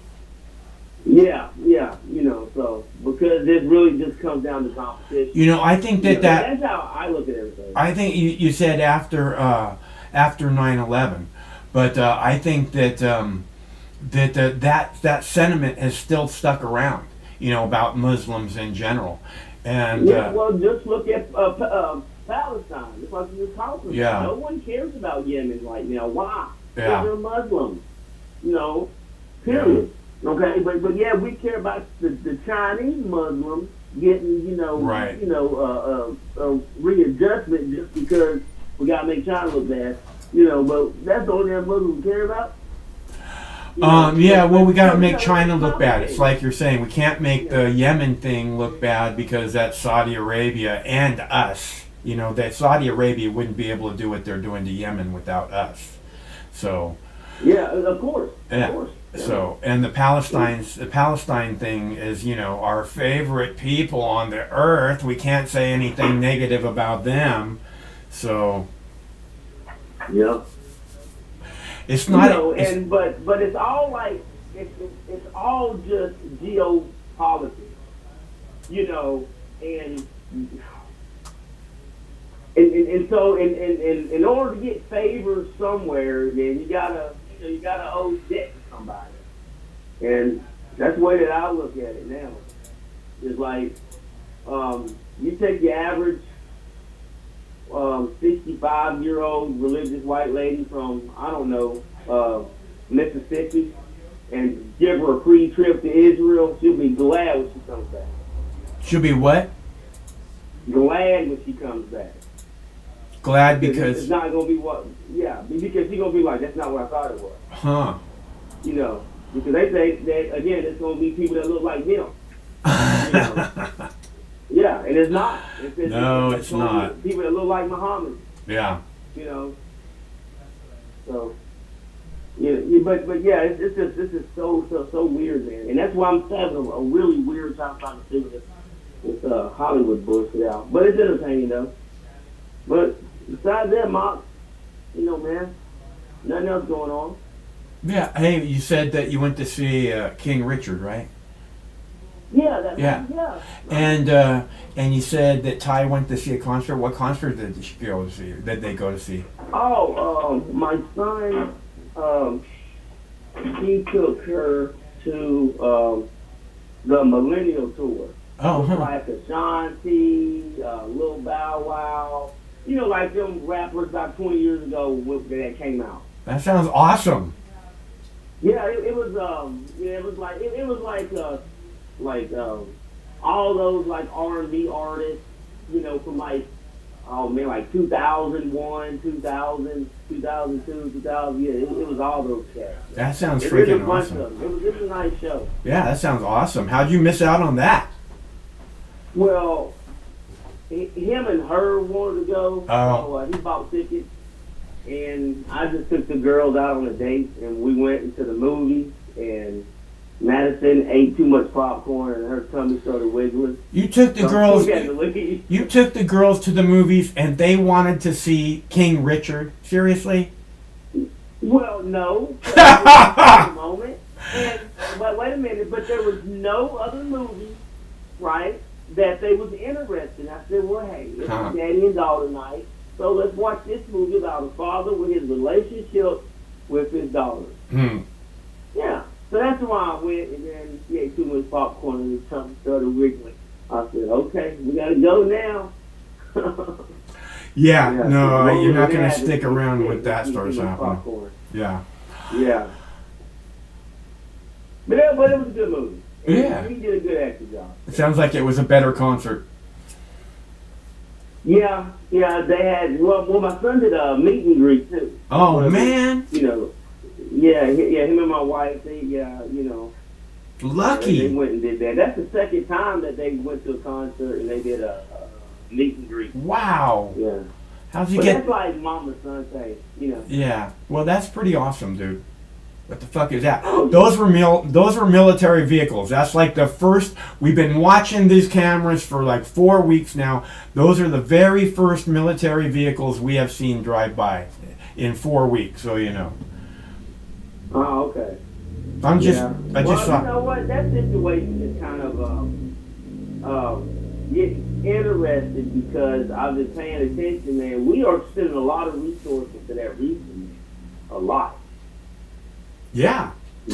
Billions. I mean, like ships that you that you really ever hear about, like ships that shut down radars and satellite, all that shit, man. Yeah. Yeah, I think Putin's in trouble, man. Well, I guess only time will tell. Yeah, I think he fucked up, but he really fucked up now, I think. Well, it'll be interesting to find out. I guess I just hate to see them spending all this money fucking on this faraway countries, dude. I just can't stand it. But unfortunately, Mom, you just can't make people get along. That's why we live in our own country, way far away from people, and we don't have to really get along with anybody except for Mexico and Canada, and somehow we're making that work. So why do we have to go to some faraway land and act like, oh, you people have to get along? Fuck that. We can't do that. It's not possible. Plus, our own country is so screwed up already. When your shit's so screwed up, you can't go and fix someone else's shit, right? You just... Well, Putin's fucking up everybody's money, man. That's the problem. Right now, everybody should be making money. Okay, meaning not destroying cities where whoever owned that property is destroyed now. Their currency is shit. They're being invaded. So that entire country is now broke. Well, people lost their pensions overnight. Right. Well, when you say everybody should be making money, the military-industrial complex is making more money than they know what to do with right at the moment. The big oil companies are making massive amounts of money, and I'm sure that's just the tip of the iceberg. So I think that there are people making lots and lots and lots of money, and it's going to. That's why this is going on. That's why they keep trying to expand the war. That's why they're shipping more weapons in there. They don't want it to stop. They want it to get worse. Well, I don't believe that Putin can stop, to be honest. He went way too far, and now they have to take him out first. Meaning, like, they have to say, okay, enough is enough. This guy's poisoning people in our country. We give him a pass. We shake his hand. We pretend we vote for the Olympics to go to Russia, and just try to please his ass, so he can show he's powerful on the global stage when we know Russia ain't about shit, So they try to entertain the guy enough, and the guy at the end of the day is just a fucking psychopath, and he can't have that much power. So I think that's what's going to happen. So it's going to be really bad, I think, for Russia. You think Dick Cheney is a psychopath? Being a politician and creating and writing laws is different than saying I want you dead and having you poisoned or gunned down in the street. You know what I'm saying? Well, you don't think that's very different. You don't think that Dick Cheney said I want a million Iraqis dead? If I get 1 million Iraqis dead, that makes me so much money. I'm going to be a billionaire. No, I think he sees somebody in Saddam that was, again, fucking the money up. Right. He wanted to change the petrodollar to, I can't remember what it was. Something. No, that was Gaddafi. Right. Gaddafi wanted to do it too, but Saddam was talking about it also. He was on the same boat. Well, yeah, I know about the Joe Danier. Yeah, I remember that. But yeah, So, but I just think that whatever deal they offer Putin, like behind the closed door with the man in the smoky room, right? He says, no, I want it all. And that's when they would say, well, we can't give you that. You know. And so, and he just all wants it for himself. It's not for his people. There was nothing bad happening to Russia when he did this. You know, he made this decision, and it's gonna cost the country of Russia a lot, man. A lot. Like, there's not that many Russians on planet Earth, by the way. Okay, you go look at the population of Russia, it's like 150 million. That's it. That's it. Yeah. It's a big country. It's a big country for 150 million people. They all live in the east.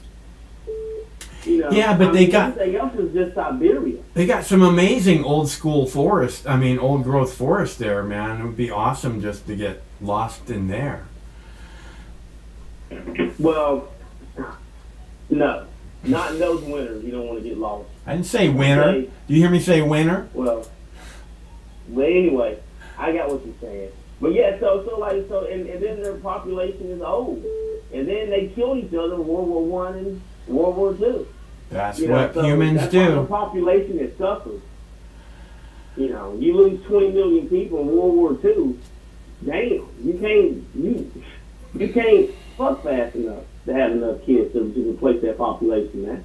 Yeah, that's a lot of people. You know, that means every woman, like right after World War II, would have to get pregnant by a Russian man and a Russian man only, and have this fucking 12 fucking kids a piece. Back then, you gotta do. A woman would have to do the same thing. You gotta do what you gotta do.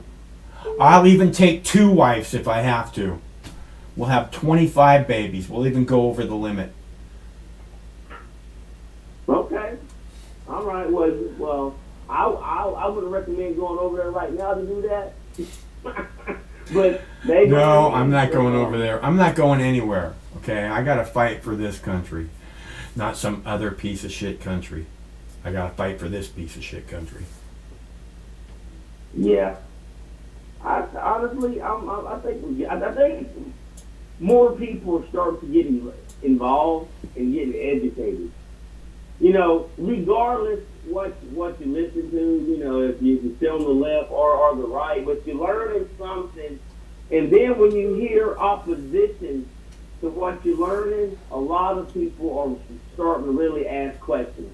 You know, they're asking why, you know, to these certain topics. And people are starting, you know, being more engaged about what these bills being passed. Like, when they gave all that money away, nobody knew it was just free money for the people who had an LLC. All you had to have was an LLC and 10 employees. You know, you get some money and fake it out, and now everyone is paying for it. Yeah. And everyone's pissed about that, right? But it's pretty much another bailout of all the airliners who bought their own stocks back again. Yeah. Right? And then they ain't got no money to pay their employees because they just cared about the shareholders. Yeah. So guess what? The taxpayer has to bail them out again. It's just, you know, and so now it's just more or less, you know, like I think the majority of the middle is perfect.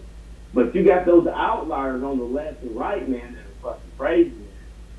You know, period. Like, you know, this big conversation about the dude that outswam the woman, but he's a transsexual, you know, student. You know, he won the NCAA title. So one's bashing it, the other one's praising it, and it's like, how far opposite could you possibly be on that? That's my conversation. Like, but if she signed up for it, says I had no problem racing him, then it's none of your fucking business. Look, I am completely out of the loop on that discussion. I don't have kids. I'm never going to have kids, and you would know, you know, that it seems to be something that actually affects your life in some way. So. Monk is big. Yeah. It is. Yeah, no, I understand. I mean, and you have good people that don't want to be like mean parents, you know, but yet, you know, their kids are coming home and and some kids look funny, you know, and then you got to explain it to your kids, you know, and when typically that never ever really happens, you know. But then again, a lot of people stayed in the closet back in the day, and they couldn't be themselves, you know. So because someone is finally being themselves, it's probably going to make people feel uncomfortable. Now, you got to personally deal with that. You know what I'm saying? Because it's their life. Let them live their life. Yeah, I don't have to deal with it. That's what I'm saying. Is I don't have to Yeah, deal with it. I don't- It has nothing to do with me whatsoever. I don't want to deal with it. I don't want to think about it. I don't want to have some debate in my brain whether this should be acceptable or not. I don't give a fuck. I mean, go do you. You do you. I'll do me. Okay? Yeah, but you do have to explain. Well, you have kids. You know. You're. This affects you in an entirely different way than it affects me. So. Yeah.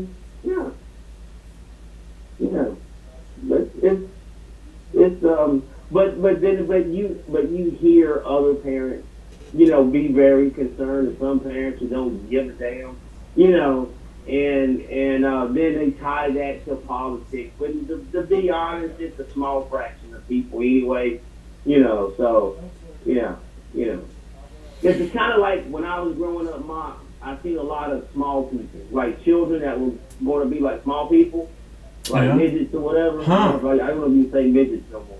Yeah, you know, it'd be like one or two, well, throughout, because I moved around to different high schools. That's the reason why I say this. Because my mother was a Rolling Stone, so I constantly moved around a lot. Huh. And every school, it'd be like a whole special ed department that actually had like children with problems, you know, that was born disabled, you know. Yeah. And you had a lot of autistic children and some small children, you know, that was we could classify as little midgets or whatever, you know, small people. Yeah. And now you don't see hardly any of those children. Huh. It's because because of the ultrasound.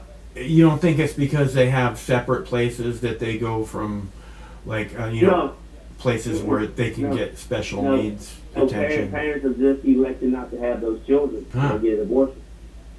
Yeah.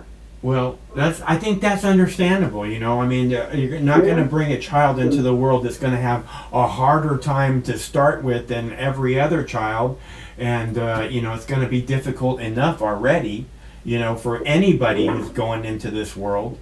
So why would you want to of help support? Yeah. Why would you want themselves in some cases? Why would you want to put your beautiful little baby through that? That's what I think. You know. Yeah, well, that's a hard decision for anything to do. It's again, this is a decision that's above my pay grade and can only be done by the people who have to make it. So anybody else is sticking their nose somewhere it doesn't belong. Yeah, but what I was getting at was, like, back in the day, like, people had to hide in the closet, and you know, as a child, you know, I remember, like, you know, kids that you've seen, and now I don't see none of them. Very rarely do you see it. Yeah, huh. You know, and that's because parents are electing, like, we can't afford, you know, for a parent not to work ever because they have to raise a child, or, you know, because of their disabilities, whatever, man. It's sad, straight crazy. So I don't know how to be on this topic, but I gotta go, man. Love the show. Oh, it's always good to hear from you, Brandon. All right, take care, man. All right, I'll talk to you soon, I hope. All right. That's our buddy, Two Bronze Star Brandon from M.O. Missouri. Is that right, Missouri? I think it's Missouri. Is it right, Missouri? I am going to go heat up my tea. I really need a cup of tea. And then I'll come right back and, okay, I'm going to play the video. I'm going to go heat up my tea. You're going to have to call back. I'm going to go heat up my tea and play the video of Diamond and Silk that I was talking about earlier, because I really enjoy these ladies' work, and they seem to talk about things that most people don't. And they do they have this real flow to them, what they say, and they have their own style. I like people that are unique. So they talk about what if it had been a white person that had slapped a white man, because it wouldn't have been a woman, so it would have been a white man that had slapped Chris Rock.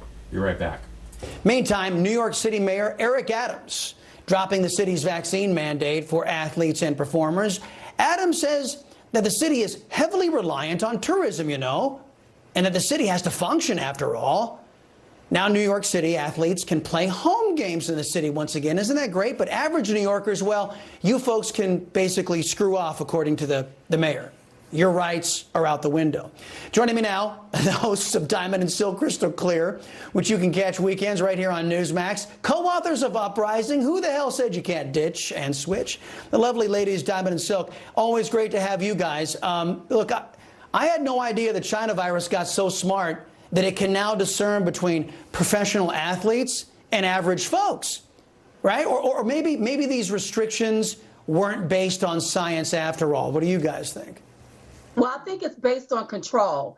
And I think that Eric Adams, he has some type of complex where he think he can rule. He got this here attitude. It's a little arrogant and like he want to showboat. And I'll tell you when you can work. And I'll tell you when you can have a livelihood. I think it's a sad day in America when you have the first mayor, who was Cuomo, just messed up New York, and it looked like this man is continuing the process, allowing celebrities and entertainers and basketball players to go back, okay, because you remove the mandate. Let me tell you something. People are not flocking to New York. They're leaving New York. That's right. Okay, because of their policies, because of the mandates, because of all of the things that they put in place. So I think it's time for him to rethink what he's doing and let people go back and get back to their lives, average Americans. All Americans. I mean, not just only the celebrities, but the average American citizens are ready to go back to work and so that they can obtain the American dream. They cannot do that being restricted. Well, I hope Mr. Adams can fund all of his left-wing nonsense with just millionaires and billionaires being taxed, everybody else leaving. I hope he can. Good luck to him on that. Meanwhile, let's go to another left-wing state and a left-winger by the name of Congresswoman Maxine Waters. Now, she was speaking at an event where it got out, a whole bunch of homeless people got told that they could actually qualify for some housing. Didn't turn out to be the case. But take a listen how she got frustrated and how she spoke to those people. Watch. Another location where they're taking apps. Is there any more locations than this one? It might have been. There's so many people out here. 1 minute. I want everybody to go home. And I want... We don't got no home. There's Maxine Waters, folks, using her only brain cell, Diamond and Silk, to tell homeless people to go home. And one of them said, what are you, nuts? That's the reason why we're here. We don't have a home. Isn't this a prime example of Democrat compassion? Well, this is what the Democrats do. You know, they say anything to get your vote. They lie to you. And you're still in the same boat that you was in when you voted for them. Same as that. This is why you're going to have to vote them out. You know, we highlighted Maxine Waters. I believe it was back in 2018 when we did this movie called Dummycrats. She's living in what, $4.3 million home. A dollar home, and there's a lot of homeless. We went to her office so that we can highlight it and let her know. And they wanted to call the cops on us like we were doing something wrong. And it's very sad. She don't even stay in the district, but look at how the district looked. And then she want to tell these people to go home. It looked like the oppressed is standing up to the oppressors. And I love it. That's right. Yeah, you know, there's been more ink and airtime that has been wasted, in my opinion, on Will Smith pretending to slap Chris Rock at the Oscars. Now, I don't take Hollywood as seriously as Hollywood takes itself, but we did glean some things in my mind from this bit of drama. If Will Smith, number one, were white, I think we'd have a different conversation today. And Will Smith allegedly uses violence, and he gets praise from the left wing in this country. Joe Rogan, on the other hand, is a white guy. He just has the temerity to talk to doctors about the China virus, and he gets slammed by left wingers. We have learned a lot about why we should stop listening to the left wing in this country, right, ladies? Well, they're straight hypocrites. Straight hypocrites. That looked like black on black crime. So why wasn't he arrested? Why wasn't he ushered up out of there? Because had that been somebody else, it would have been real different. Had that been a white man going to slap a black man, it would have been racism. We would have been talking about that. And my thing is this: if Jada Pinkett did not want people to allude to her being bald, she should have put on a wig. That's right. What I think. You sit in the front row. Chris Rock, he is a comedian. So just, come on. I don't think that was cause for. I don't think it was cause for, but he better be glad it wasn't Diamond and Silk. It would have been, on that stage. We will have Oscar Myers and Wiener. That's right. All of us would have been out there. That's right. Okay. Last thing. Chicago Mayor Lori Lightfoot. She reportedly is being protected by a special squad. No, not that squad. Just a squad of 70 officers. That's on top of her own personal bodyguard detail, which is about 20 officers. So 90 cops to protect this woman. Her party is out there defunding police officers that protect all of us while they spend our money to protect their worthless behind. Ladies, hypocrisy doesn't even seem to cover this. Right. And then we need to ask the question, is the taxpayers paying for this? And if so, the taxpayers need to stand up and demand their money back. And they need to let this mayor know they need protection for themselves. That's right. So this is straight hypocrisy. You want to defund the police. You want to take away people's safety nets, but then you protect yourselves. People need to look at this here and look at this here with all of your eyes. That's right. And this is who you have to vote out. Because to me, it looked like liberal privilege, straight up. Liberal privilege. I love that concept. Guys, what's coming up on the weekend show on Diamond and Silk? Oh, we talk about Joe Biden and him running off at his mouth again. We do talk about the Oscars. And, we do have an itch of the week. So make sure you join us on Saturdays, Diamond and Silk Crystal Clear at 8:30 p.m. Eastern Standard Time. I always like the itch of the week. It's funny. They have Camilla Harris. Every other itch of the week is Camilla Harris, which is funny, at least to me. Let's see. I'm gonna have another dab for Jackie Cat because she is the only one who gave me a donation on Dabs for Donation Thursday.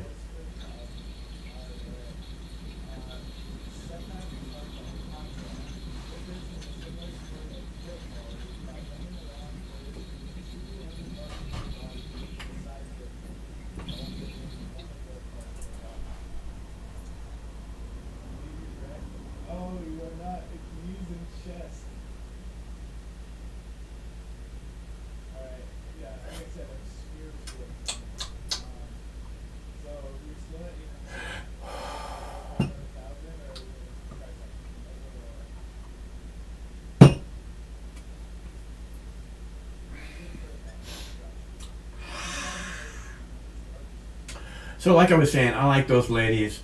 I think they're somewhat unique in what they do. And from what I understand, they were very popular on YouTube, and then they got kicked off of YouTube, banned from YouTube.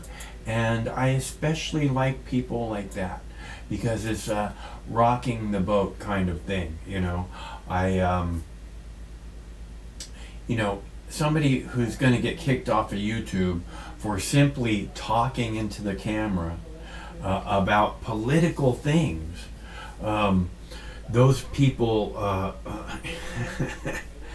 I'm very, very drawn to those people, pretty much regardless of what their message is.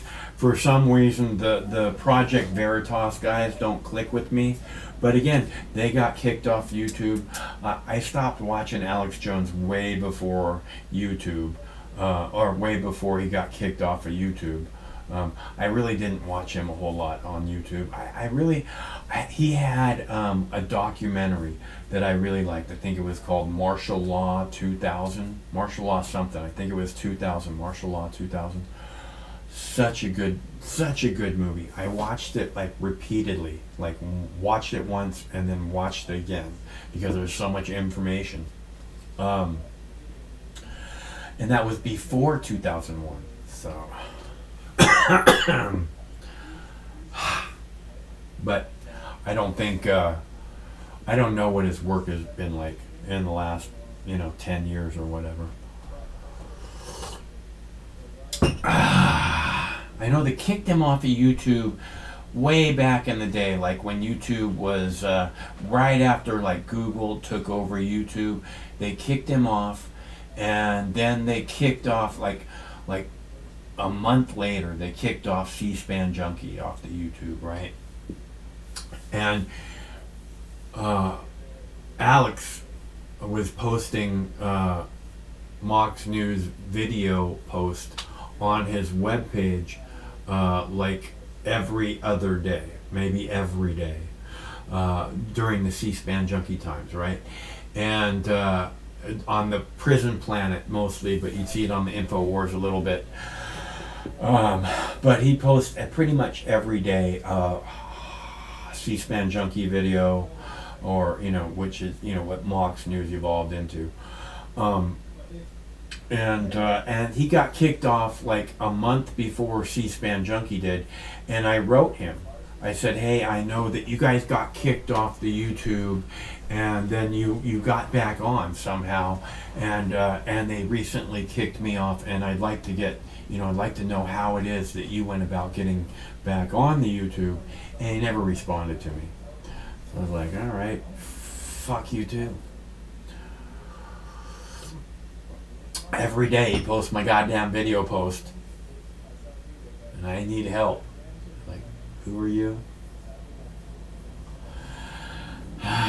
So I'm nobody. I'm good with that. I think that approach is much better for me than any other. So anyway, blank slate, You tell me. You tell me who I am. I don't know. I'm nobody. I'm just a guy walking his dog in the rain. That's all. I like it that way. Okay, so we watched all the videos. Oh, right, somebody wanted to call. Okay, the Do Not Disturb is off the phone. If you'd like to call now, please do. Lines are open. I had to put the Do Not Disturb on the phone because the person just keeps ringing. Get a clue, man. I'm talking to someone else. Give us a minute, will ya? I don't know how long we talked, but I wanted to know that shit about what concert they went to, and I'm so fucking jealous. It sounds awesome. And they got a meet and greet. Oh, man. They must know somebody. Good to know people. Good to have friends. I don't know. So I guess we're done here. We had 3 bong hits or 4 bong hits. Kind of have my limit, people. Unless, of course, someone wants to give a donation. It is Dabs for Donations Friday, Thursday, Wednesday, whichever day. And I will be most happy to take a bong hit in your honor if you would kindly put a little something in my bowl. I will be most happy to put a little something in my bowl also, just for you and me and everybody else watching.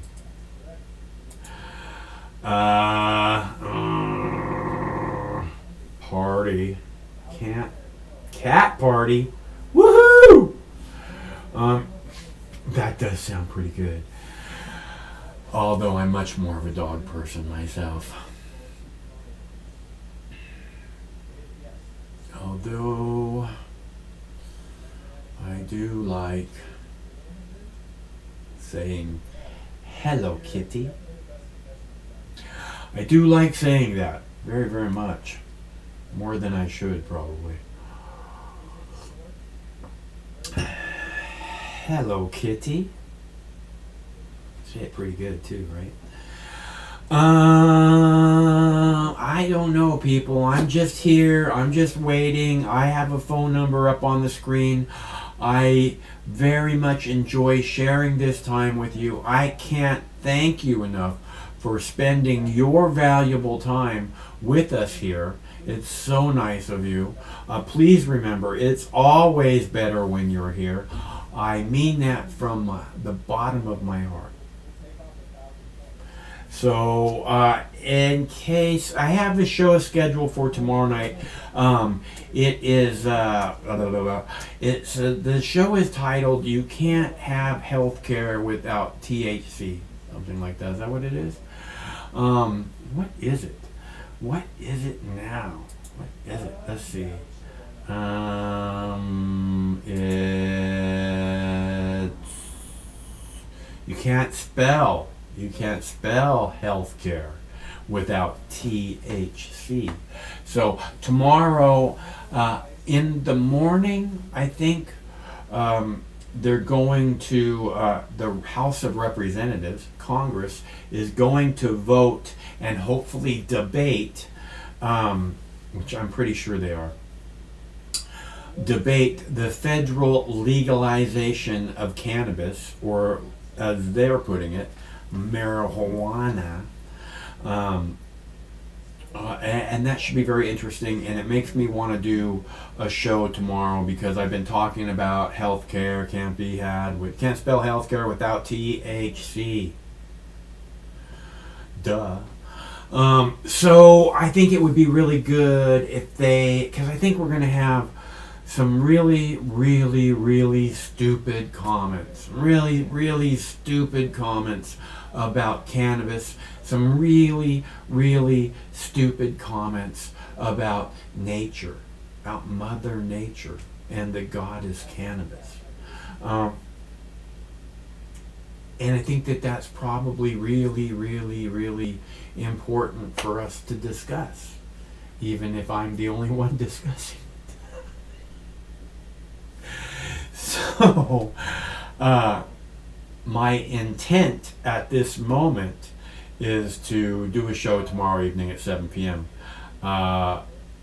We'll see.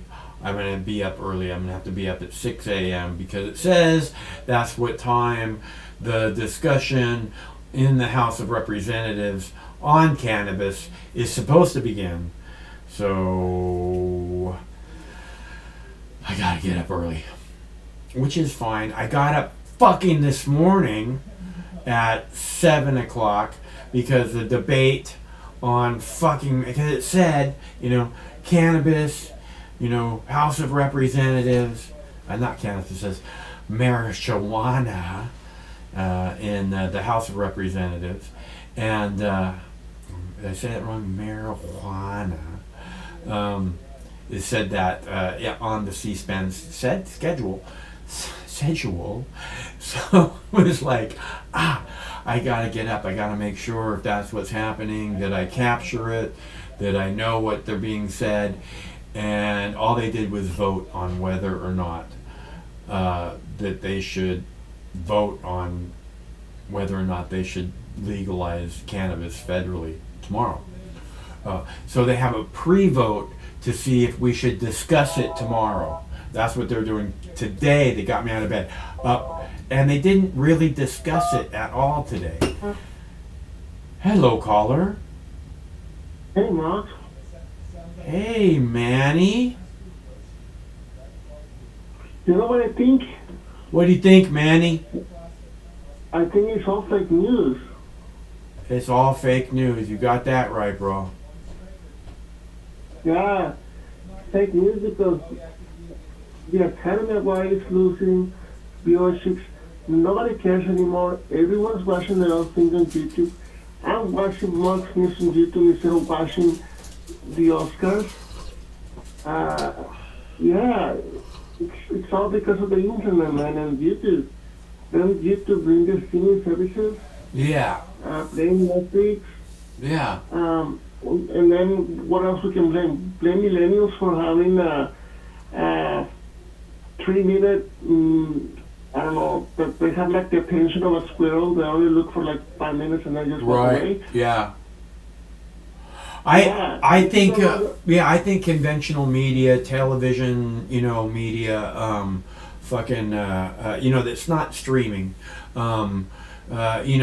Cable. I think it's just a dinosaur waiting to die, be put out of its misery. Yeah, I remember when I was a kid, man. I just really excited to watch Monday Night Wrestling. Yeah. Like literally stuck on TV for 3 hours watching Monday Night Wrestling back in the 90s. Right on. And then, and you had what was your favorite wrestler? It was the actual Stone Cold Steve Austin because he was showing the middle finger to everyone.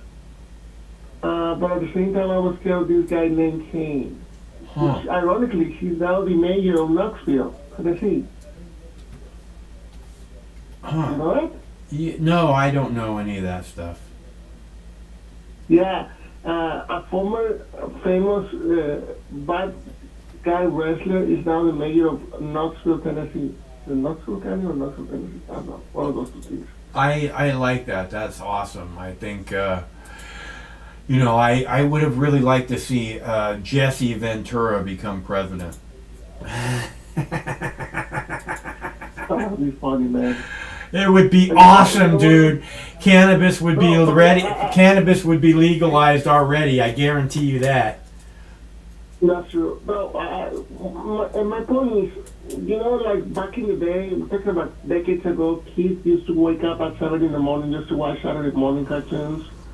And they were glued to that specific channel for like 5 hours. People don't do that anymore. Yeah, no, they don't. Back in the late 90s, early 2000s, we have like digital cable or like satellite TV with like 500 channels. And now everyone's had their own niche. And even in the 90s, though, I mean, when you have cable, though, I mean, at least people watch Monday Night Football or they watch wrestling. And a lot of people watch, like, the ratings were high. But now, like, having 1 million people watching your show on cable is actually a huge deal. This is why, like, cable is actually dying as well. And a lot of cable companies are actually cutting down on channels. If you look at digital cable or you look at the satellite, they're taking channels away though because nobody watches those channels anymore, and they're actually making them more expensive. This is why like streaming like Hulu or Netflix or Amazon Prime is actually thriving though because people don't need to stay glued at a specific schedule for to watch a show. Yeah, it's now on people's schedules. Though. I think this is the same thing that our buddy Two Bronze Star Brandon says. They don't have television; they just have streaming services. So and they don't miss the television at all. I started watching TV when I moved to Boise for school in 2016. Ironically, when the whole Trump stuff happened. I used to watch CNN on the CNN on the background all the time because we used to have that water cable. Yeah. When that existed. And then I moved to Boise and started watching TV though, and I started realizing how the bullshit that they were throwing at Donald Trump though. I used to believe CNN like a gospel, man. So you were more liberal bent then? I'm like a classic liberal type of guy. Because I also understand the kind of bullshit sometimes that they will throw you at you or like how they're playing with your emotions. And I wasn't that big fan of Bernie Sanders though. I respect the guy and I will definitely sit down and listen to him and have a respectful conversation with him. But politically speaking, I don't agree with his ideas though. And I think they were going too far. But yeah, back in the day, I was kind of like a classical liberal, and now I'm like a borderline MAGA / conservative type of guy. Well, look, you got to do what you got to do, and that's all there is to it. That really is all there is to it. You got to do what you got to do, and it's true. It's true. So, and you shouldn't let anybody else tell you how to do it because.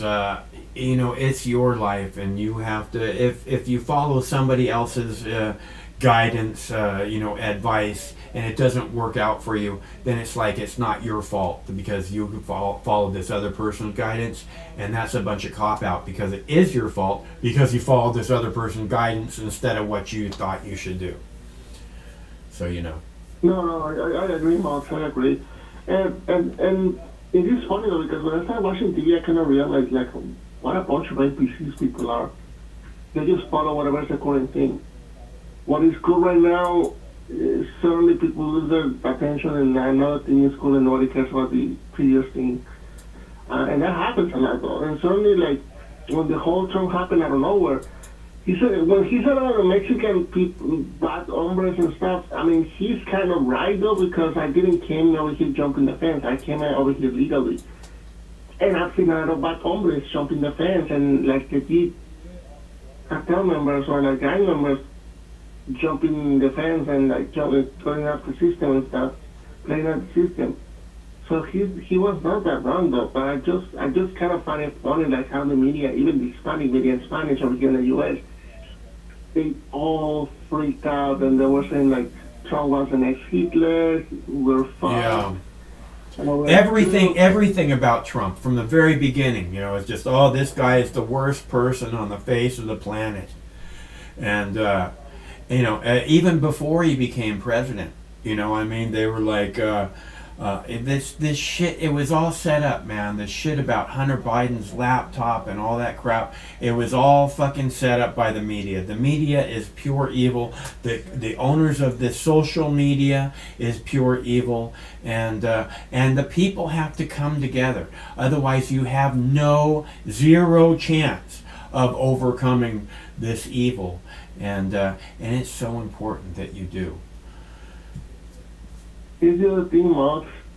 I think at this point though, like, I knew from the very beginning, like Fox News and like MSNBC were biased though.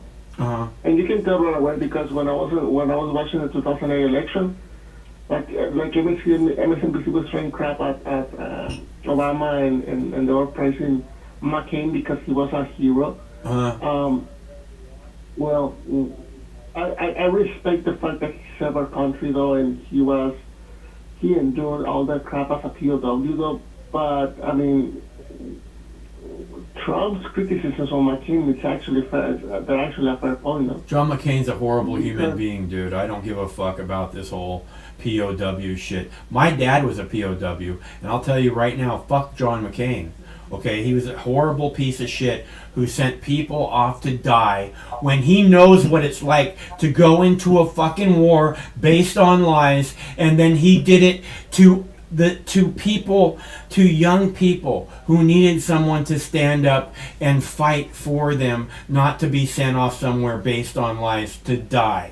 And he did that anyways, knowing full well it was a lie. And there's a ton of other reasons that John McCain is a horrible piece of shit. But that's where I'm coming from. Yeah, and I mean, I even remember it, man. I used to listen to Rush Limbaugh, legit. Because but at the time, I wasn't speaking English very well. I was learning English, but I kind of realized I can understand soon enough to actually turn it off. There was, and this is really messed up, and this is true, I kid you not. Rush Limbaugh put a song making fun of Obama, calling it called Obama the Magic N-word. Yeah. And they actually played on talk radio in LA, and I was like, wow. So I just turned it off and started listening to talk radio. That's when I started watching more TV though.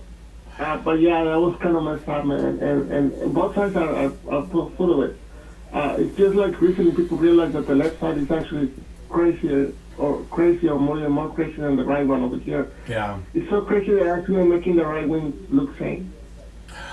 I was so surprised how popular Rush Limbaugh really was. I mean, he was just beloved, and the guy's a fucking Oxycontin fucking junkie, And, you know, if anybody else, you know, that these people loved fucking Rush Limbaugh, who I'm sure was saying drug users need to go to prison for the rest of their lives, if not be executed, because that's the kind of person Rush Limbaugh was, while he's strung out on fucking prescription opioids.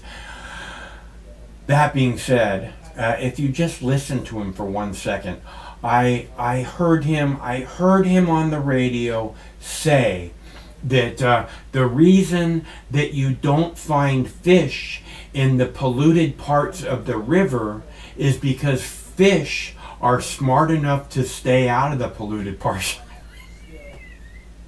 And my mom had Rush Limbaugh on at the time, and we were in the car, and I looked at her and I said, "Mom, do you believe that fish are smart enough to stay out of the polluted areas of the river?"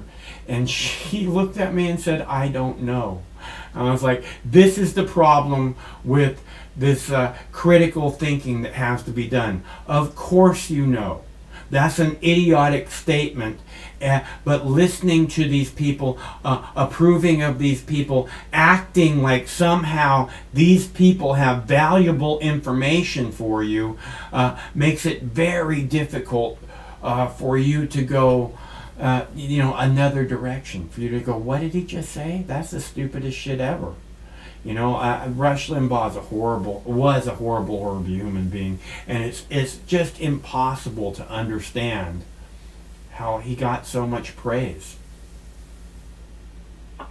I know, Max, but anyways, yeah, man, and I don't know, and then you have YouTube, you have Alex show becoming popular, everyone's taking their own little echo chambers, and then there's people watching Max News, pointing out the bullshit around the world, and then you have Manny, who is actually on 4chan, and listening to Max News at the same time. I didn't know 4chan was still around. Oh yeah, he's still around, man. Cool. They used to post all kinds of stuff too of my video posts. So I keep posting that, but then I post like videos saying, "Hey, come and watch Max News," but then they delete the clip right away. yeah, you don't need to. I mean, it's fine, Manny. I appreciate that, but we don't want you to get banned or whatever from some site that you enjoy. So I appreciate it very much, but you know, you enjoy whatever it is you enjoy, and Max News will do whatever it is it does. Okay. All right, Max. I just want to say hi. Okay, man. It's good to hear from you always. I hope you have a great weekend. I look forward to talking to you again soon. Okay. All right, man. Take it easy. All right. Stay cool. See ya. That's our buddy Manny from the other side. I don't know if he's still on the other side.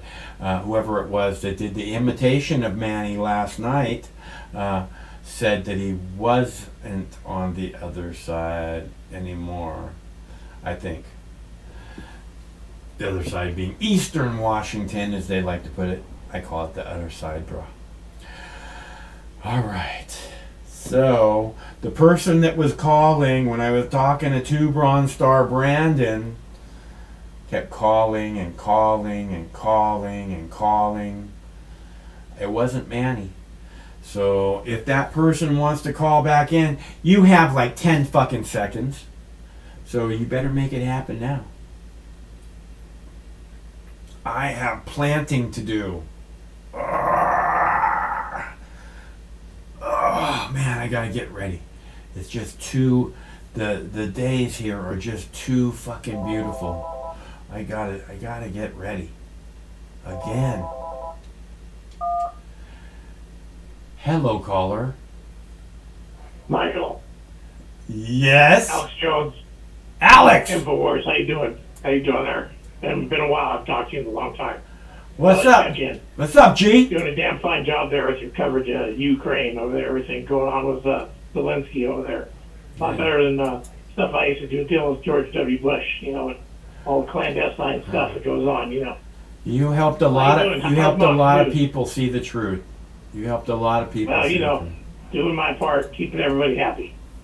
Been hanging out in Texas, keeping quiet, trying to sell some more boner pills and that paleo diet, those things I sell to make money. I just can't believe you're able to do this on a grassroots budget. I could never do it. I need a big fancy studio, staff, and people running around the country showing me underground bunkers and Bohemian Grove and all the other crazy stuff. Well, you do your thing, I do mine. I have really good people that have helped me for a long time, and I'm very lucky in that way. You had good people that were helping you too. I hope they're still around. Well, I have no doubt in my mind that we're going to see a thermonuclear detonation on one of these here cameras behind you. I can't wait. It's going to be so beautiful. It's, what do they say? Coolest thing in ever. the form of what did George W. Bush used to say there about we don't want terror to come in the form of a mushroom cloud. That was Condi. Condi, that's right. Yeah, she said that. Yeah. We don't want the destruction to come in the form of a mushroom cloud. We don't want the threat. I think it was the threat. I don't know. Whatever it was, yeah, there we go. It was horrible. It was. This is who these people are. They're constantly telling you that you must be afraid and you must listen to what they're telling you to do, or else we're all going to die. We're all going to die someday, right? In the meantime, nobody gets out alive, Alex. Don't forget to get your swag going there, because people want the Mox News T-shirts. At least they can support you that way. Swag. Ooh, I have a Mox News T-shirt. Swag bag. I have a Mox News T-shirt. You want Mox News mask? I got Mox News mask. Ooh. Hey, your buddy Pete there should get himself a Mox News skateboard. I think you can get one of those on that site of yours there. Oh yeah, what does it have on it? Pete, we know where Pete's at. That Pete guy. We're coming for you, man. You're trouble. You watch out. I think Alex Jones is coming for you, Pete. I think Pete's coming for us. One of these days, I'm going to get Pete to come to Seattle, and he can hang out in the RV for a few days. As long as you don't let Steve McClanahan come to Seattle, that guy. Because if he hangs out in the RV for a few days, he's never going to fucking leave. That's why. This is true. That Steve McClanahan guy, I don't know what to think about him. Pete can handle his liquor. He's one of those guys that when he gets drunk, it's okay. I don't know. Maybe Steve McClanahan needs to learn how to drink better or something. Hey, there you go. Knowledge is free. I'm a little delayed, I think, on what I'm seeing on the screen there, but I like that anonymous logo with the square head, because we all know Mox News is kind of a square head. It's a good design. I had good people working on that with me too. The business cards look the same way. I don't see one right here at the moment. I'll find one. But if you want to get a t-shirt, there's links in the text body of the video that has the Knowledge is Free logo with the Mox News, or the anonymous symbol with the Mox News. Hey, I heard a rumor. Nuh-uh. Is it true that you're going to try and start doing some live shows over on the other platform, like, what was it, Rumble or Locals? Is that true? Yeah, maybe one or two. Both of them, I don't know. I was thinking about it. We'll have to see. I'm having... YouTube, they're dangerous, loose cannon, you never know. One of these days, they're just going to take everybody off and say, oh, you don't follow the status quo, so we don't want you no more. Well, so knowledge is free, goddammit. Knowledge is free. At least it should be. It is. So anyway, well, you're doing a hell of a job up there in Seattle, and I'm still hanging out down here in Texas trying to figure out what I can get going. And every time we take 2 steps forward, we get 2 steps back. It's kind of like motherfuckers. You just got to keep on keeping on, marching and dying at the same time. March or die. A little of both, man. Same, but different, I don't know what's going to happen here with Putin, but something tells me that back when George W. Bush was in office, this probably would have resulted in World War III. We definitely have a much softer government going on with Biden and his son and all their crazy dealings with Russia. So I think that's part of why you're not seeing us push into the Ukraine at all. Is they're a little worried that whatever Biden's got going on over there would be brought to the light, and then, God, this shit would really hit the fan, if you don't mind me saying so.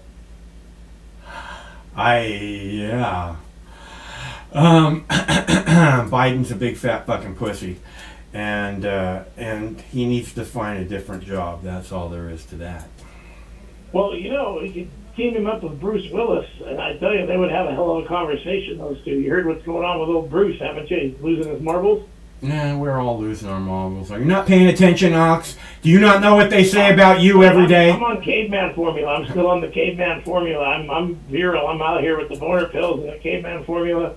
I just walk around and you remember that bear that used to be on Conan O'Brien? Just imagine that when you think of me. I just walk around like the masturbating bear.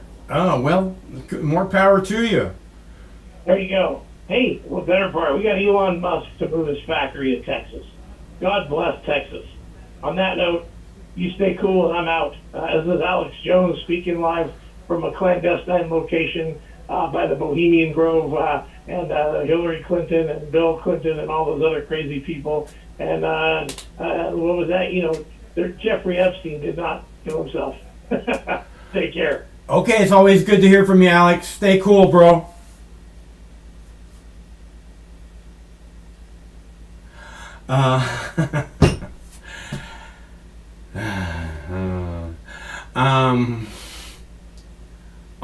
Actually, I do have another video.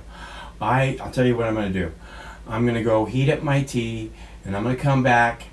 No, I don't think I'm going to do that. All right, everybody. As I was saying, I do have a show scheduled for tomorrow night. They are having a vote in the House of Representatives tomorrow, starting sometime around 6 p.m. Pacific time. And I'm hoping that they're going to have a multiple hour debate on this subject. Excuse me. Because I want to see these people on record. I want to get these people on record. I want to share with you the idiotic things that these people have to say about cannabis and explain to you why cannabis is so important to not only all humans, but the earth itself, herself. I think that'd be an interesting show, and especially with this vote going on in Congress. The vote in Congress is to legalize cannabis, to federally legalize cannabis. And as I've said, they're not going to do that. They're not going to approve the federal legalization of cannabis, although the House of Representatives may, making it look like somehow the Senate is shooting it down, but they're not going to do it. And the reason why is very, very simple. If you legalize cannabis federally, what will happen is, and I'm just talking about this now because they're going to vote on it tomorrow before we talk on it, and I want you to know that they're not going to, although the House of Representatives do, it's not going to be passed federally. The reason being is because the pharmaceutical industry would lose billions of dollars, okay? Because cannabis is going to help people's health incredibly. Is going to take so much stress away, so much anxiety away, that people aren't going to need, all this fucking garbage pharmaceuticals just to keep from going crazy.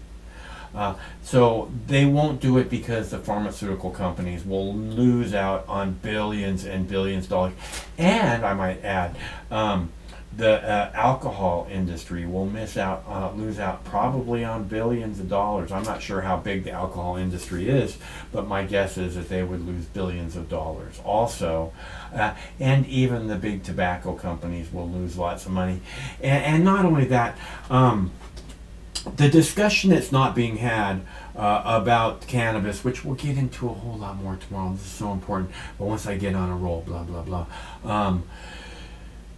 The discussion that's not being had about cannabis is one of the big discussions that needs to be had. Is we keep hearing about, we're going to fuel your cars on algae. We're going to make algae and it's going to fuel all of your cars.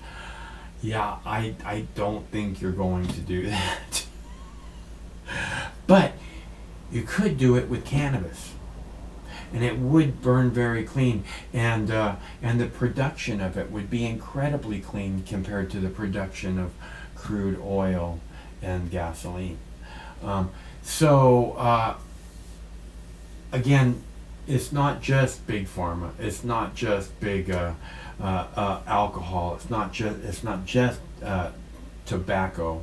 It's the oil companies see hemp, cannabis, but primarily hemp, as a major threat. This is why you never hear them talking about how they're looking at hemp as an alternative fuel. No, we're going to look at algae, because using algae as an alternative fuel is fucking decades away. We'll get there one day. Hopefully in time, before we run out of all of our petrol. But cannabis is really just a few years away. If we were hemp, I should say, to fuel the automobiles in around the world, but in this country in particular, hemp could do it in a decade. We could have basically all the cars running on hemp. It'd be incredibly clean.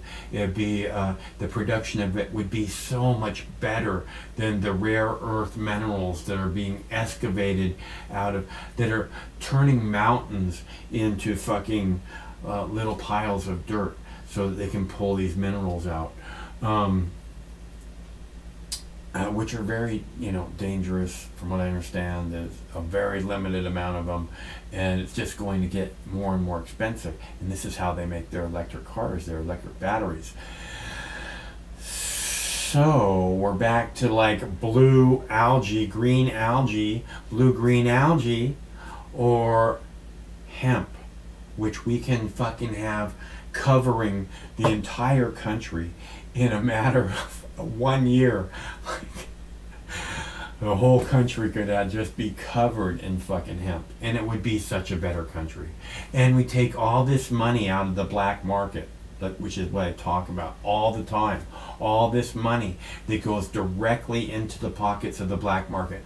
Although the people who have sold cannabis throughout the decades and generations of the prohibition of cannabis, and understanding the importance of it to humans in general, which I do understand the importance in general. There's so much that we don't understand that we could make happen with it, building our homes, making our clothes out of it. But it's incredibly easy to grow, and one of the most amazing natural resources that the planet's ever seen. Absolutely beyond a shadow of a doubt. End of story. And that being said, again, renewable, amazing renewable resource. That being said, I think it's worthy to have a discussion tomorrow, primarily because of the House of Representatives voting to federally legalize cannabis, and we'll go into all of this tomorrow evening. That's the intention. That's my intention, to do this tomorrow evening at 7 p.m. Pacific time, which we do this every Tuesday, Wednesday, and Thursday at 7 p.m. Pacific time. And tomorrow, we'll be back. Same Mox time, same Mox channel. And until then, stay cool, because one of these days, this war is going to end. Stay cool till then. I mean, this coalition of misfits, and they cobble together and they don't attack each other, they stay united.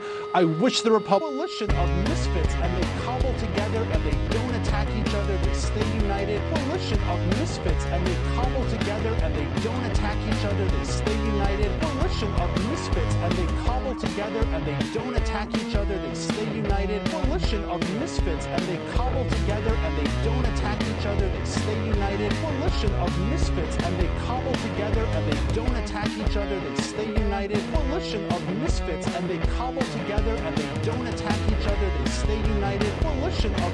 No matter which mouth you feed on a two-headed snake, it still shits the same turd.